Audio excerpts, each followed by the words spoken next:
नारद द्वारा व्यासदेव को श्रीमद्भागवत के विषय में आदेश सूत उवाच अथ सुखमासीन उपासेन बृहच्छुवा देवर्षि प्राह विप्रनी वीणापाणी स्मयग्निव एक शब्दार्थ सूता उवाच सूत जी ने कहा अतएव तम उसको सुखपासीन सुखपूर्वक बैठे हुए उपासीनम पास बैठे हुए को बृहत अवा अत्यंत सम्मानित देवर्षि देवताओं के परम ऋषि ने प्राह कहा विप्रनिम ब्राह्मणों के ऋषि ब्रहार्षि से वीणा पाणी हाथ में वीणा लिए स्मयनिब मानो हंसते हुए सूत गोस्वामी ने कहा इस तरह देवर्षि नारद सुखपूर्वक बैठ गए और मानो मुस्कुराते हुए ब्रह्मर्षि व्यासदेव को संबोधित किया। तात्पर्य नारद मुस्कुरा रहे थे क्योंकि वे महर्षि वेदव्यास को तथा उनके असंतोष के कारण को भलीभांति जानते थे। जैसा कि व्यासदेव आगे बताएंगे उनका असंतोष भक्तियोग को सही ढंग से प्रस्तुत न करने के कारण उत्पन्न था। नारद को यह त्रुटि ज्ञात थी और व्यास को दशा से इसकी पुष्टि हो गई। नारद उवाच पाराशर्य महाभाग भवत कच्चिदात्मना परितुष्यति शारीर आत्मा मानस एवं दो शब्दार्थ नारदा उवाच नारद ने कहा पाराशर्य हे पराशर पुनः महाभाग परम भाग्यशाली भवत आपका कच्चितु यदि यह है आत्मना आत्म साक्षात्कार से परितुष्यति तुष्टि होती है शारीर शरीर की पहचान आत्मा स्व मानस मन की पहचान एवं निश्चय ही वाक तथा। व्यासदेव को पराशर पुत्र संबोधित करते हुए नारद ने पूछा क्या तुम मन या शरीर को आत्म साक्षात्कार का लक्ष्य मानकर संतुष्ट हो। तात्पर्य नारद द्वारा व्यासदेव को उनके असंतोष के कारण का यह संकेत था। व्यासदेव को अत्यंत शक्तिसंपन्न ऋषि पराशर के वंशज होने के कारण असामान्य पैतृक विशेषाधिकार प्राप्त था जिससे उनके असंतुष्ट रहने का कोई कारण नहीं होना चाहिए था। महान पिता के महान पुत्र होने के कारण उन्हें चाहिए था कि आत्मा को पहचान शरीर या मन से न करते। अल्प बुद्धि वाले सामान्य जन शरीर को या मन को आत्मा के रूप में स्वीकार कर सकते हैं लेकिन व्यासदेव को ऐसा नहीं करना चाहिए था। स्वभावत कोई तब तक प्रसन्न नहीं रह सकता जब तक सचमुच वह आत्म साक्षात्कार को प्राप्त न हो जो भौतिक शरीर तथा मन से परे है। जिज्ञासितम सुसंपन्नपि ते महदधुतम यस्त्वम सर्वार्थ परिबृंहितम तीन शब्दार्थ जिज्ञासितम पूर्ण रूप से पूछा गया सुसंपन्नम पदु दक्ष अपि हीने पर भी ते तुम्हारा महत अद्भुत मुह न तथा अद्भुत कृतान तैयार किया भारतम महाभारत यह त्वमु जो तुमने किया है सर्वार्थ संपूर्ण फलों सहित परिबुन्हितम विस्तार से व्याख्या की गई तुम्हारी जिज्ञासाएं पूर्ण है और तुम्हारा अध्ययन भी भलीभांति पूरा हो चुका है। इसमें संदेह नहीं कि तुमने एक महान एवं अद्भुत ग्रंथ महाभारत तैयार किया है जो सभी प्रकार के वैदिक फलों पुरुषार्थों की विशद व्याख्या से युक्त है। तात्पर्य व्यासदेव के विषाद का कारण उनमें पर्याप्त ज्ञान का अभाव नहीं था क्योंकि छात्र उन्होंने के रूप में उन्होंने वैदिक साहित्य का पूर्ण अवगाहन किया था जिसके फलस्वरूप उन्होंने महाभारत का संकलन किया जो वेदों की पूर्ण व्याख्या से समन्वित है। जिज्ञासितमधि च ब्रह्म यतत् सनातनम तथापि शोचस्यात्मान कृतार्थ इव प्रभो चार शब्दार्थ जिज्ञासितमुप रण रूप से विचारा हुआ अधिकमु प्राप्त ज्ञान च तथा ब्रह्म परम ब्रह्म यत जो तत् उस सनातन मु शाश्वत को तथापि फिर भी श्रोत्रसी पश्चाताप करते हो आत्मान्मो अपने आप को अकृत अर्थ व्यर्थ एव सहर्ष प्रभो हे महाशय तुमने निराकार ब्रह्म विषयक एवं उससे प्राप्त होने वाले ज्ञान को भली भांति लिपिबद्ध किया है। तो इतना सब होते हुए हे मेरे प्रभु अपने को व्यर्थ समझकर हताश होने की क्या खात है। तात्पर्य वेदांत यूथ या ब्रह्म सूत्र का संकलन श्री व्यासदेव ने किया है और उसमें निर्गुण ब्रह्म की पूर्ण चर्चा की गई है और यह विश्व की सर्वाधिक सम्मानित दार्शनिक व्याख्या मानी जाती है। इसमें विषय को समेटा गया है और इसकी प्रतिपादन शैली पांडित्यपूर्ण है। अतः व्यासदेव के दिव्य पांडित्य के विषय में संदेह करने का प्रश्न ही नहीं उठता। तो फिर उन्हें इस प्रकार शोक क्यों करना चाहिए। व्यास उवाच अस्तेव में सर्वमिदं त्वयोग तथापि नात्मा परितुष्यते में तन्मूलम व्यक्तम गाद बोध पृछाम हित्वात्मा भवात्मा भूतम पांच शब्दार्थ व्यास ने उवाच कहा अस्ति एव निश्चय ही में मेरा सर्वमु समस्त इदम यह त्वया आपके द्वारा उक्तमु कहा गया तथापि फिर भी न नहीं आत्मा परितुष्यते संतुष्ट करता है मैं मुझको तत् जिसका मूलमु जड़ अव्यक्तमो अहस्य अगाध बोधम अगाध ज्ञान वाला मनुष्य पृछाम है पूछता हूँ त्वा आपसे आत्मभव स्वतः उत्पन्न आत्मभूतमु संतान श्री व्यासदेव ने कहा आपने मेरे विषय में जो कुछ कहा वह सब सही है। इन सब के बावजूद मैं संतुष्ट नहीं हूँ। अतएव मैं आपसे अपने असंतोष के मूल कारण के विषय में पूछ रहा हूँ क्योंकि आप स्वयंभू बिना भौतिक माता पिता के उत्पन्न ब्रह्मा की संतान होने के कारण अगाध ज्ञान से युक्त व्यक्ति हैं। तात्पर्य भौतिक जगत में प्रत्येक व्यक्ति शरीर या मन को पहचान आत्मा के साथ करता है। इस तरह इस भौतिक जगत का सारा ज्ञान या तो शरीर से या मन से संबंधित होता है और यही समस्त विषादों का मूल कारण है। इसका सदा ही पता नहीं चल पाता भले ही कोई भौतिकतावादी ज्ञान का कितना ही बड़ा पंडित क्यों न हो। अतः ऐसे विषादों के मूल कारण के निराकरण के लिए नारद जैसे पुरुष के पास पहुंचना अच्छा रहता है। नारद के पास क्यों जाया जाए इसकी व्याख्या आगे की गई है। सवे भवान वेद समस्त गुद मुपासितो यत्पुरुष पुराण परावृषो मनसैव विश्व सृजत्यवत्यति गुणऋषभ 6 शब्दार्थ सह इस तरह बै निश्चय ही भवानु आप वेद जानते हैं समस्त समग्र गोहममु गीपनीय उपासित पूजित यतु क्योंकि पुरुष भगवान पुराना प्राचीनतम पुरातन परावृष भौतिक तथा आध्यात्मिक जगतों के नियंता मनसा मन से एव केवल विश्वम ब्रह्मांड को सृजति उत्पन्न करते हैं अवतीयति संहार करते हैं गुण गुणात्मक पदार्थ से असंग निर्लिप्त हे प्रभु जो कुछ भी गोपनीय है वह आपको ज्ञात है क्योंकि आप भौतिक जगत के सुष्ठा तथा संहारक एवं आध्यात्मिक जगत के पालक आदि भगवान की पूजा करते हैं जो भौतिक प्रकृति के तीनों गुणों से परे हैं। तात्पर्य जो व्यक्ति भगवान की सेवा में 100% लगा रहता है वह समस्त ज्ञान का प्रतीक होता है। ऐसा वह व्यक्ति जो भक्तिमय सेवा में तो पूर्ण रहता ही है वह भगवान के गुणों से भी पूर्ण हो जाता है। इस तरह अष्ट सिद्धियां उसके समक्ष न गण्य पड़ जाती हैं। नारद जैसे भक्त अपनी आध्यात्मिक सिद्धि से वह लक्षण कार्य कर सकते हैं जिसे प्राप्त करने के लिए प्रत्येक व्यक्ति प्रयास कर रहा है। श्री नारद 100% पूर्ण जीव हैं यद्यपि वे भगवान के समान नहीं हैं। त्वम पर्यटनरक इव त्रिलोकी मंतश्वरो वायुरिवात्म साक्षी परावरे ब्रह्मणि धर्मतो व्रत स्नातस्त में न यून विचिक्षिप 7 शब्दार्थ त्वम आप पर्यटनु विचरण करते हुए अर्क सूर्य इव सहाय त्रिलोकी तीनों लोकों में अंत चर प्रत्येक व्यक्ति के हृदय में प्रवेश करने वाले वायु इव सर्वव्यापी वायु की भांति आत्मा स्वरूप सिद्ध साक्षी गवाह परावरे कार्य तथा कारण के मामले में ब्रह्मणि ब्रह्म में धर्मता अनुशासन संबंधी नियमों के अंतर्गत व्रत में स्नातस्थ लीन रहने वाले में मेरा न्यूनमु कमी दोष आलम स्पष्ट रूप से विचक्ष्य खोज निकालें। आप सूर्य के समान तीनों लोकों में विचरण कर सकते हैं और वायु के समान प्रत्येक व्यक्ति के अंदर प्रवेश कर सकते हैं, इसलिए आप सर्वव्यापी परमात्मा के तुल्य हैं। अतः आपसे प्रार्थना है कि नियमों तथा व्रतों का पालन करते हुए दिव्यता में लीन रहने पर भी मुझ में जो कमी हो उसे खोज निकालें। तात्पर्य दिव्य अनुभूति पुण्य कर्म देव पूजा दान दया अहिंसा तथा कड़े अनुशासनिक नियमों के साथ शास्त्रों का अध्ययन ये सदैव मनुष्य के सहायक बनते हैं। श्रीनारद उवाच भवतानुदित प्रायम यशो भगवतो 5 मलम ये निवासो न तुषेत मन्ये तदर्शन खिलम 8 शब्दार्थ श्री नारद उवाच भ्री नारद ने कहा भवता तुम्हारे द्वारा अनुदित प्रायमृत प्रायः प्रशंसित यश महिमा भगवतः भगवान की अमलमु निष्कलक निर्मल यैन जिससे एव निश्चय ही असौ बे भगवान न नहीं तुषेत प्रसन्न होता मन्ये मैं सोचता हूँ तत् उस दर्शनमु दर्शन को खिलम निम्न। श्री नारद ने कहा वास्तव में तुमने भगवान की अलौकिक तथा निर्मल महिमा का प्रसार नहीं किया। जो दर्शन शास्त्र परमेश्वर की दिव्य इंद्रियों को तुष्ट नहीं कर पाता वह व्यर्थ समझा जाता है। तात्पर्य परमात्मा के साथ व्यक्तिगत जीव का वैधानिक संबंध उस शाश्वत स्वामी के नित्य दास होने का है। भगवान ने जीवों के रूप में अपना विस्तार इसीलिए किया है कि उन्हें उनसे प्रेमपूर्ण सेवा प्राप्त हो सके और इसी से भगवान तथा जगत दोनों को संतोष प्राप्त हो सकता है। वेदव्यास जैसे विद्वान ने वैदिक साहित्य में अनेक विस्तार किए जिनका अंत वेदांत दर्शन में होता है, किंतु इनमें से किसी में भी भगवान की महिमा का प्रत्यक्ष गान नहीं हुआ था। शुष्क दार्शनिक चिंतन ब्रह्म जैसे दिव्य विषय से संबंधित होकर भी भगवान की महिमा प्रत्यक्ष गुण गण के बिना तनिक भी आकर्षक नहीं होता। दिव्य अनुभूति के लिए भगवान अंतिम शब्द हैं। निराकार ब्रह्म या अंतर्यामी परमात्मा के रूप में परम की अनुभूति उतना दिव्य आनंद प्रदान करने वाली नहीं होती जितनी कि उनकी महिमा की साक्षात अनुभूति होती है। वेदांत दर्शन के संकलनकर्ता स्वयं व्यासदेव हैं, किंतु इसके रचयिता होते हुए भी वे विचलित हैं। अतएव उस वेदांत के पाठक तथा श्रोता उससे कौन सा दिव्य आनंद प्राप्त कर जिसकी सकेंगे जिसकी प्रत्यक्ष व्याख्या व्यासदेव ने की ही नहीं। यहीं पर आवश्यकता प्रतीत हुई कि रचनाकार वेदांत सूत्र की व्याख्या श्रीमद्भागवत के रूप में करे।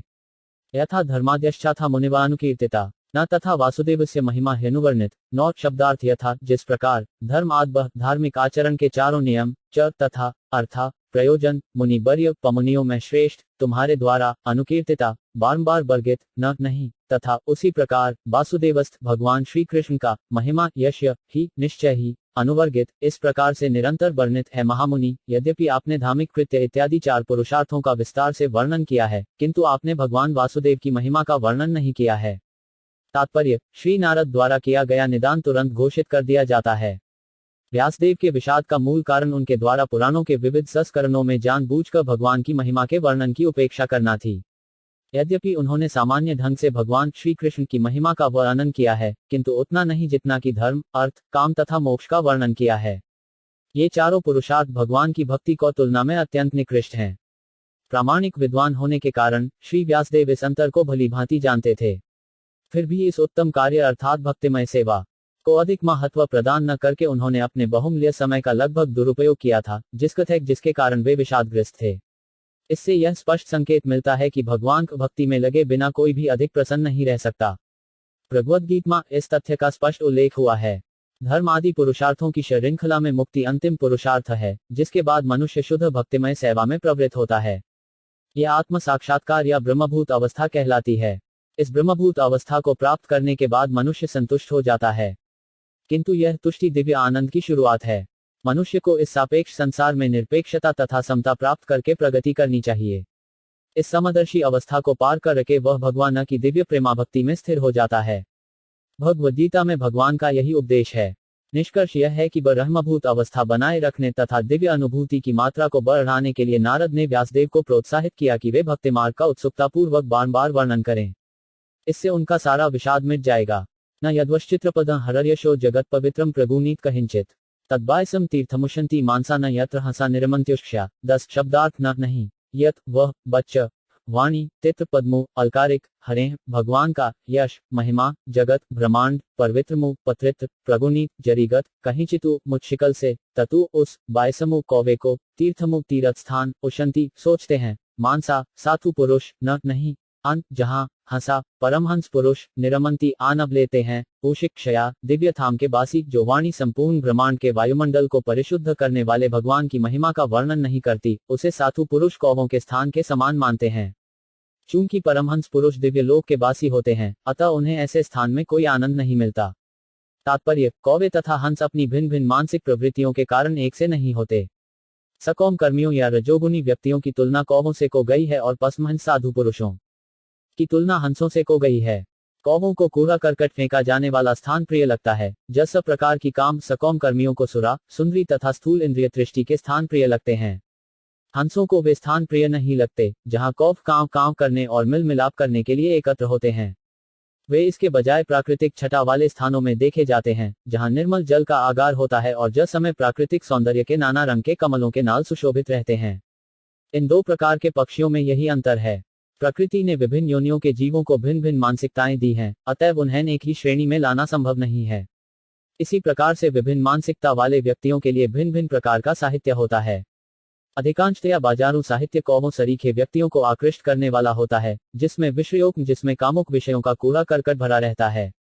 ऐसे विषय सामान्य रूप से स्थूल शरीर तथा सूक्ष्म मन से समबद्ध होने से संसार वार्ताएं कहे जाते हैं। ये संसारी उपमाओं तथा रूपकों वाली अलंकारमयी भाषा में लिखे होते हैं। ऐसा होने पर इनमें भगवान की महिमा का वर्णन नहीं रहता। ऐसा पद्य या गद्य, चाहे वह जिस विषय पर भी हो, शव को अलंकृत करने जैसा है। आध्यात्मिक दृष्टि से उन्नत मनुष्य, जो हंसों के समान हैं, ऐसे मृत साहित्य में रुचि नहीं रखते, क्योंकि यह तो आध्यात्मिक दृष्टि से मृत पुरुषों के लिए ही आनंद का स्रोत होता है। ऐसा रजो तथा तमोगुणी साहित्य विभिन्न शीर्षकों से वर्तरित किया जाता है, किंतु इससे मानव की आध्यात्मिक जिज्ञासा की पूर्ति नहीं हो पाती। अतएव हंस सदृश आध्यात्मिक पुरुषों को ऐसे कोई नौ साहित्य से कोई सरोकार नहीं होता। ऐसे उन्नत पुरुषों को मानस भी कहा जाता, कईयों की वे आध्यात्मिक धरातल पर भगवान को दिव्य स्वैच्छिक सेवा के आदर्श मानदंड को बनाए बहुत पांच का रखते हैं। यह चेतना स्थूल शारीरिक इंद्रिय तुष्टि के कार्यों या अहंकारी भौतिक मन के सूक्ष्म चिंतन के लिए सकौम कर्म करने से रोक देती है। सामाजिक साहित्यिक जन, विज्ञानी, संसारी कवि, मीमांसक तथा राजनीतिज्ञ जो इंद्रिय सुख की भौतिक प्रगति में पूर्ण रूप से लीन रहते हैं, सभी माया के हाथ की कठपुतलियां हैं। उन्हें उन्हीं स्थानों में आनंद मिलता है जहां तिरस्कृत विषय फेंके जाते हैं। श्रीधर स्वामी के अनुसार यह वेश्यागामियों का आनंद है। लेकिन जो साहित्य भगवान की महिमा का वर्णन करता है, उसका आनंद वे परमहंस उठाते हैं, जिन्होंने मानव कार्यों के सारतत्व को प्राप्त कर लिया है। तद्वाग्विसर्गो जनताग विप्लवो यस्मिन् प्रतिश्लोकम बध्वत्यपि नामान्यनंतस्त यशो 5 दर्दितानि यत् शृण्वन्ति गायन्ति गृह्णन्ति साधव। 11 शब्दार्थ तत् उस, वाकु, वाणी, विसर्ग, सृष्टि, जनता, जनसामान्य, अध पाप, विप्लव, क्रांतिकारी, यस्मिन जिसमें, प्रति एलोक मुख प्रत्येक एलोक, अबध्वति अनियमित रूप से रचा गया, अपि होते हुए भी, नामानी दिव्य नाम आदि। अनंतस्थ असीम भगवान के, यश महिमा, अद्धितानि चित्रित, यत जो, शृण्वन्ति सुनते हैं, गायन्ति गाते हैं, गृह्णन्ति स्वीकार करते हैं, साध्व शुद्ध मनुष्य जो निष्ठावान है। दूसरी ओर, जो साहित्य असीम परमेश्वर के नाम, यश, रूपों तथा लीलाओं की दिव्य महिमा के वर्णन से पूर्ण है, वह कुछ भिन्न ही रचना है जो इस जगत की गुमराह सभ्यता के अपवित्र जीवन में क्रांति लाने वाले दिव्य शब्दों से ओतप्रोत है। ऐसा दिव्य साहित्य, चाहे वह ठीक से न भी रचा हुआ हो, ऐसे पवित्र मनुष्यों द्वारा सुना, गाया तथा स्वीकार किया जाता है, जो नितांत निष्कपट होते हैं। तात्पर्य: महान चिंतकों की विशेषता है कि वे बुरे से बुरे में से भी श्रेष्ठतम को खोज निकालते हैं। कहा गया है कि बुद्धिमान मनुष्य को चाहिए कि विष के कुंड से भी अमृत ग्रहण कर ले, गंदगी में भी पड़े सोने को स्वीकार करे, अज्ञात कुल की भी उत्तम तथा सुयोग्य पत्नी ग्रहण कर ले और अछूत से या अछूत कुल से संबद्ध शिक्षक से भी सदुपदेश प्राप्त करे। ये कुछ नैतिक शिक्षाएं हैं जो सभी स्थानों पर, बिना किसी अपवाद के, हर एक पर लागू होती हैं। लेकिन एक संत सामान्य व्यक्ति से काफी उच्च स्तर पर होता है।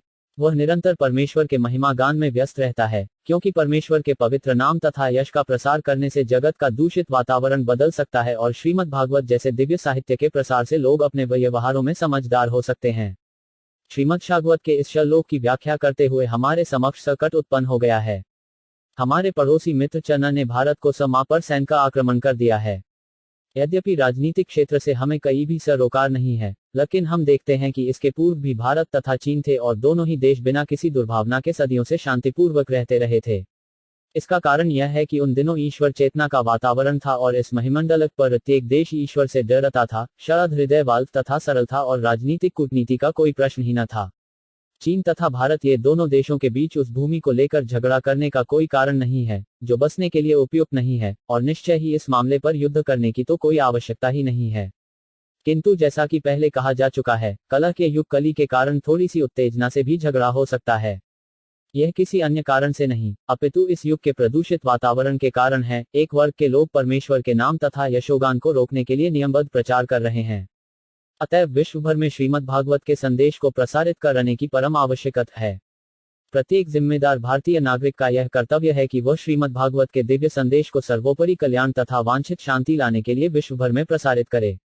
चूंकि भारत ने अपने इस उत्तरदायित्वपूर्ण कार्य की उपेक्षा की है, अतएव सारे विश्व भर में इतना संघर्ष हो रहा है तथा संकट छाया है।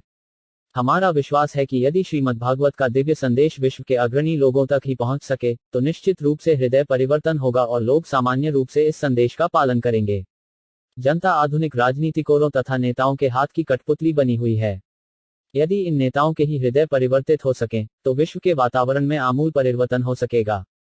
हमें पता है कि जनसामान्य में ईश्वर चेतना को जगाने तथा विश्व वातावरण का पुनः अध्यात्मीकरण करने के लिए दिव्य संदेशों वाले इस महान ग्रंथ को प्रस्तुत करने का हमारा सदप्रयास अनेक कठिनाइयों से भरा है।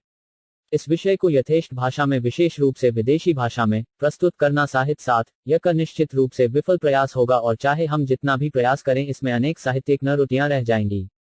लेकिन हमारा विश्वास है कि इस संबंध में चाहे कितनी भी त्रुटियां रह जाएं, विषय को गंभीरता पर विचार किया जाएगा और समाज के नेता सर्वशक्तिमान भगवान के महिमा गान करने के इस ईमानदार प्रयास के कारण इसको स्वीकार करेंगे।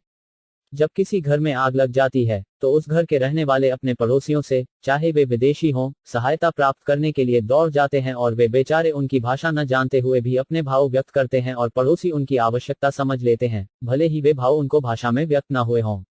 श्रीमद् भागवत के इस दिव्य संदेश को विश्व के प्रदूषित वायुमंडल में प्रसारित करने के लिए वैसी ही सहयोग भावना की आवश्यकता है। आखिर यह आध्यात्मिक मूल्यों से युक्त तकनीकी विज्ञान है, अतएव हमें तकनीक के विषय में चिंतित होना है, भाषा के विषय में नहीं। यदि इस महान साहित्य की तकनीकों को विश्व के लोग समझ लें, तो उन्हें सफलता मिल सकती है। जब विश्व भर की जनता में अनेकानेक भौतिकतावादी कार्यकलाप चलते रहते हैं, तो इसमें कोई आश्चर्य नहीं है कि कोई व्यक्ति या राष्ट्र तनिक सी उत्तेजना पर किसी दूसरे व्यक्ति या राष्ट्र पर आक्रमण कर दे। इस कली या कलह युग का यही नियम है। वातावरण पहले से सभी तरह के जोर भ्रष्टाचार से प्रदूषित है और प्रत्येक व्यक्ति इससे भलीभांति अवगत है। इंद्रिय तृप्ति के भौतिकतावादी विचारों से पूर्ण न जाने कितना अवांछित साहित्य भरा पड़ा है। अनेक देशों में अश्लील साहित्य की जांच करने तथा उस पर प्रतिबंध लगाने के लिए सरकार द्वारा अनेक समितियां नियुक्त की जाती हैं। इसका अर्थ यही है कि न तो सरकार, न ही जिम्मेदार जननेता ऐसा साहित्य चाहते हैं, तो भी यह बाजारों में मिलता है, क्योंकि लोग इंद्रिय तुष्टि के लिए इसे चाहते हैं। सामान्य रूप से लोग कुछ पढ़ना चाहते हैं, यह प्राकृतिक प्रवृत्ति है, लेकिन चूंकि उनके मस्तिष्क दूषित हैं, अतएव वे ऐसा साहित्य पसंद करते हैं। ऐसी परिस्थितियों में श्रीमद् भागवत जैसे दिव्य साहित्य से न केवल सामान्य जनों के भ्रष्ट मन के कार्यकलाप घटेंगे, जिसके कपलिए, अपितु यह उनकी उस चाह को शमित करेगा जिसके लिए वे रोचक साहित्य पढ़ना चाहते हैं। जिसे पीली 5 या प्रारंभ में वे इसे पसंद न भी करें, कईयों की जिसे पीलिया हो जाता है वह मिश्री नहीं खाना चाहता, लेकिन हमें यह ज्ञात होना चाहिए कि मिश्री ही पीलिया का एकमात्र उपचार है। इसी प्रकार भगवद्गीता तथा श्रीमद्भागवत के पठन को लोकप्रिय बनाने का विधिवत प्रचार कार्य होना चाहिए, क्योंकि यह इंद्रिय तृप्ति रूपी पीलिया के लिए मिश्री का काम करेगा। जब लोग इस साहित्य के प्रति रुचि उत्पन्न कर लेंगे, तो वह अन्य साहित्य, जो समाज में विष फैला रहा है, स्वतः ही समाप्त हो जाएगा। अतः हमारा विश्वास है कि मानव समाज पर प्रत्येक व्यक्ति श्रीमद्भागवत का स्वागत करेगा, भले ही उसके प्रस्तुत रूप में अनेक त्रुटियां क्यों न हो, कईयों की इसकी स्तुति श्री नारद ने की है, जो कृपा करके इस अध्याय में प्रकट हुए हैं। न्याष्कर्मयम्प्यच्युद्भावजितम न शोभते ज्ञानमल निरिज्ञनम कुत पुनः शश्वतभद्रमीश्वरे न चार्पितम कर्म यत्प्यकारणम 12 शब्दार्थ नैष्कर्मम आत्म साक्षात्कार सकौम कर्मों के बंधन से मुक्त होकर अपि क बावजूद अच्युत अमोघ भगवान भाव विचार वजितमो विहीन से रहित न नहीं शोभते अच्छा लगता है ज्ञानमु दिव्य ज्ञान अल्पम धीरे धीरे निरक्षनम उपाधियों से रहित कुतः कहाँ है पुनः फिर शाश्वत निरंतर अभद्रमो अहितकर अशुभ ईश्वरे ईश्वर के प्रति न नहीं च तथा अर्पितमो अर्पित किया हुआ कर्म कर्म यत अपि जो है अकारणमो निष्काम आत्मा साक्षात्कार का ज्ञान समस्त भौतिक आसक्ति से रहित होने पर भी शोभा नहीं देता यदि वह अच्युत ईश्वर के भाव से शून्य हो।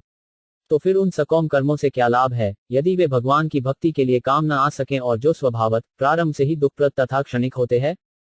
तात्पर्य, जैसा कि ऊपर कहा गया है, न केवल भगवान दिव्य महिमा से विहीन सामान्य निराकार निराकार ब्रह्म विषयक वैदिक साहित्य भर्त्सना के योग्य है, अपितु भक्तिमय सेवा से विहीन साहित्य तथा चिंतन भी भर्त्सना के योग्य है। यदि उपर्युक्त आधार पर निराकार ब्रह्म के चिंतन की भर्त्सना की जा सकती है, तो उस सामान्य सकौम कर्म के विषय में क्या कहा जाए, जो भक्ति के उद्देश्य की पूर्ति करने वाला है ही नहीं। ऐसे तार्किक ज्ञान तथा सकौम कर्म से किसी को सिद्धि प्राप्त नहीं हो सकती। सकौम कर्म, जिसमें लगभग सारे लोग लगे रहते हैं, या तो प्रारंभ में ही या फिर अंत में सदैव कष्टकारक होता है। यह तभी लाभप्रद हो सकता है जब इसे भगवत भक्ति के अधीन किया जाए। भगवद्गीता में भी इसकी पुष्टि को गई है कि ऐसे सकौम कर्म के फल को भगवान की सेवा में अर्पित कर देना चाहिए, अन्यथा वह भौतिक बंधन का कारण होता है। सकौम कर्म के प्रामाणिक भोक्ता भगवान है और जब इसे जीव की इंद्रिय तृप्ति में लगाया जाता है, तो यह घोर कष्ट का कारण बन जाता है।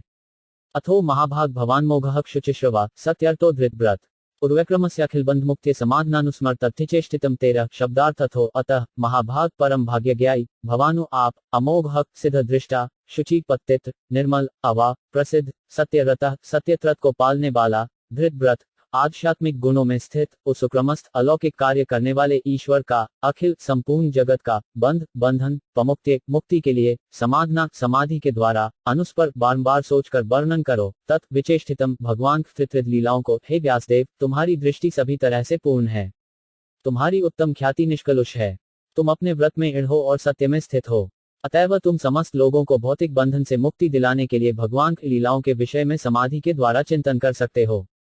तात्पर्य, जनसामान्य की स्वभाव से ही साहित्य के प्रति रुचि होती है। वे अज्ञात के विषय के बारे में किसी अधिकारी से सुनना तथा पढ़ना चाहते हैं, लेकिन उनकी रुचि ऐसे दुर्भाग्यपूर्ण साहित्य से बिगड़ जाती है, जो इंद्रियों की तृप्ति कराने वाले विषयों से भरा होता है। ऐसे साहित्य में अनेक प्रकार की लौकिक कविताएं तथा दार्शनिक कल्पनाएं दी रहती हैं, जो न्यूनाधिक रूप से माया से प्रभावित रहती हैं और जन का समापन इंद्रिय तृप्ति में होता है। ऐसा साहित्य यद्यपि सही अर्थ में व्यर्थ होता है, लेकिन अल्पज्ञ लोगों के ध्यान को आकृष्ट करने के लिए खूब सजाया हुआ रहता है। इस प्रकार आसक्त जीव भवबंधन में अधिकाधिक फंसते जाते हैं और हजारों पीढ़ियों तक उनके मोक्ष की कोई आशा नहीं रहती। वैष्णवों में श्रेष्ठतम श्री नारद ऋषि ऐसे व्यर्थ साहित्य के अभागे शिकारों के प्रति करुणा से अभिभूत होकर श्री व्यासदेव को ऐसा दिव्य साहित्य रचने के लिए उपदेश देते हैं, जो न केवल आकर्षक हो अपितु सभी प्रकार के बंधनों से मोक्ष प्रदान कराने वाला भी हो। श्री व्यासदेव या उनके प्रतिनिधि सुपात्र हैं, क्योंकि वे वस्तुओं को सही परिप्रेक्ष्य में देखने में भलीभांति प्रशिक्षित हैं। श्री व्यासदेव तथा उनके प्रतिनिधि अपने आध्यात्मिक प्रकाश के कारण शुद्ध विचार वाले हैं, अपनी भक्ति के कारण हृदयी हैं और भौतिक कार्यकलापों में सड़ रही पतितात्माओं का उद्धार करने के लिए कटिबद्ध हैं। पतितात्माएं नित्य प्रति नूतन समाचार प्राप्त करने की इच्छुक रहती हैं और व्यासदेव या नारद जैसे अध्यात्मवादी ही उन्हें आध्यात्मिक जगत के असीमित समाचार प्रदान कर सकते हैं। भगवद्गीता में कहा गया है कि यह भौतिक जगत अखिल सृष्टि का एकमात्र खंड है और यह पृथ्वी संपूर्ण भौतिक जगत का एकमात्र अंश है। सारे विश्व में सहस्त्रों ऐसे साहित्यकार हैं, जिन्होंने हजारों लाखों वर्षों से जनता की सूचना के लिए हजारों साहित्यिक कृतियां तैयार की हैं, लेकिन दुर्भाग्यवश इनमें से किसी के द्वारा भी पृथ्वी पर शांति तथा अमन चैन नहीं लाया जा सका। इसका कारण है इन कृतियों की आध्यात्मिक शून्यता। अतएव वैदिक साहित्य, विशेष रूप से भगवद्गीता तथा श्रीमद्भागवत की संस्तुति की जाती है, जिससे भौतिक सभ्यता के उस चंगुल से अभीष्ट छुटकारा प्राप्त हो सके, जिससे मानव शक्ति का प्रमुख अंश क्षीण होती जा रहा है। भगवद गीता स्वयं भगवान द्वारा कहा गया संदेश है, जस का अंकन व्यासदेव द्वारा हुआ और श्रीमद् भागवतर उन्हीं भगवान कृष्ण की लीलाओं का दिव्य आख्यान है। शाश्वत शांति तथा कष्टों से मुक्ति की जीव की लालसाओं को तुष्ट करने में यह ग्रंथ सर्वसमर्थ है। अतएव श्रीमद् भागवत पूरे ब्रह्मांड के जीवों को समस्त प्रकार के भौतिक बंधनों से पूर्ण छुटकारा दिलाने के लिए है। भगवान को ललाओं का ऐसा दिव्य आख्यान व्यासदेव तथा उनके प्रामाणिक प्रतिनिधियों जैसे मुक्त जीवों द्वारा ही वर्णित किया जा सकता है, जो निरंतर भगवान की दिव्य प्रेमापकति में लीन रहते हैं। केवल ऐसे ही भक्तों को भगवान नख लीलाएं तथा कोई हो चाहे उनकी दिव्य प्रकृति भक्ति के कारण स्वतः प्रकट हो पाती है। दूसरा कोई चाहे अनेक वर्षों तक चिंतन क्यों न करे, न तो भगवान के कार्यों को जान सकता है, न उनका वर्णन कर सकता है। भागवत के वर्णन इतने सूक्ष्म तथा सही होते हैं कि इस महान साहित्य में 5000 वर्ष पूर्व जो भी भविष्यवाणी की गई थी वह अब सही उतर रही है। अतएव लेखक को दृष्टिभूत, वर्तमान तथा भविष्य को पहचानती है।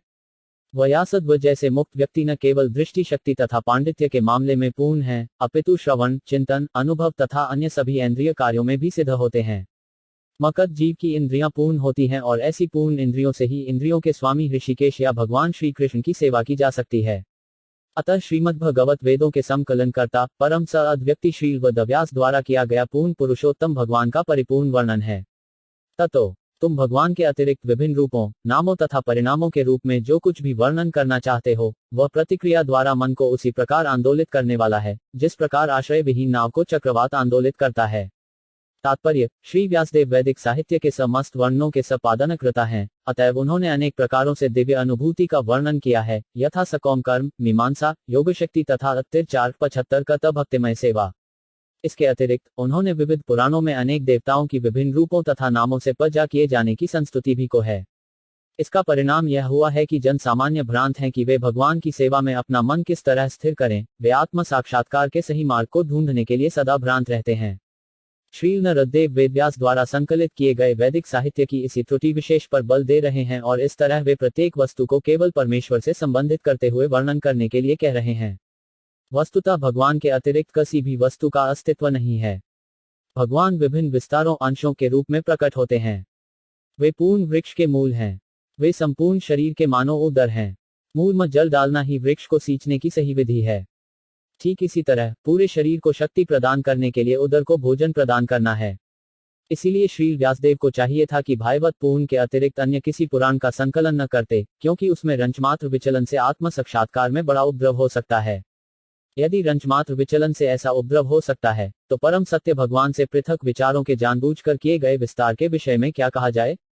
देवताओं की पूजा का सबसे बड़ा दोष यह है कि इसमें सर्वेश्वरवाद, बहुदेवतावाद का जन्म होता है, जिसकी परिणति अनेक धार्मिक संप्रदायों की उत्पत्ति में होती है, जो भागवत के उन सिद्धांतों की उन्नति के लिए घातक है, जो दिव्य प्रेमाभक्ति द्वारा भगवान के नित्य संबंध में आत्म साक्षात्कार के लिए सही दिशा का निर्देश करने वाले हैं।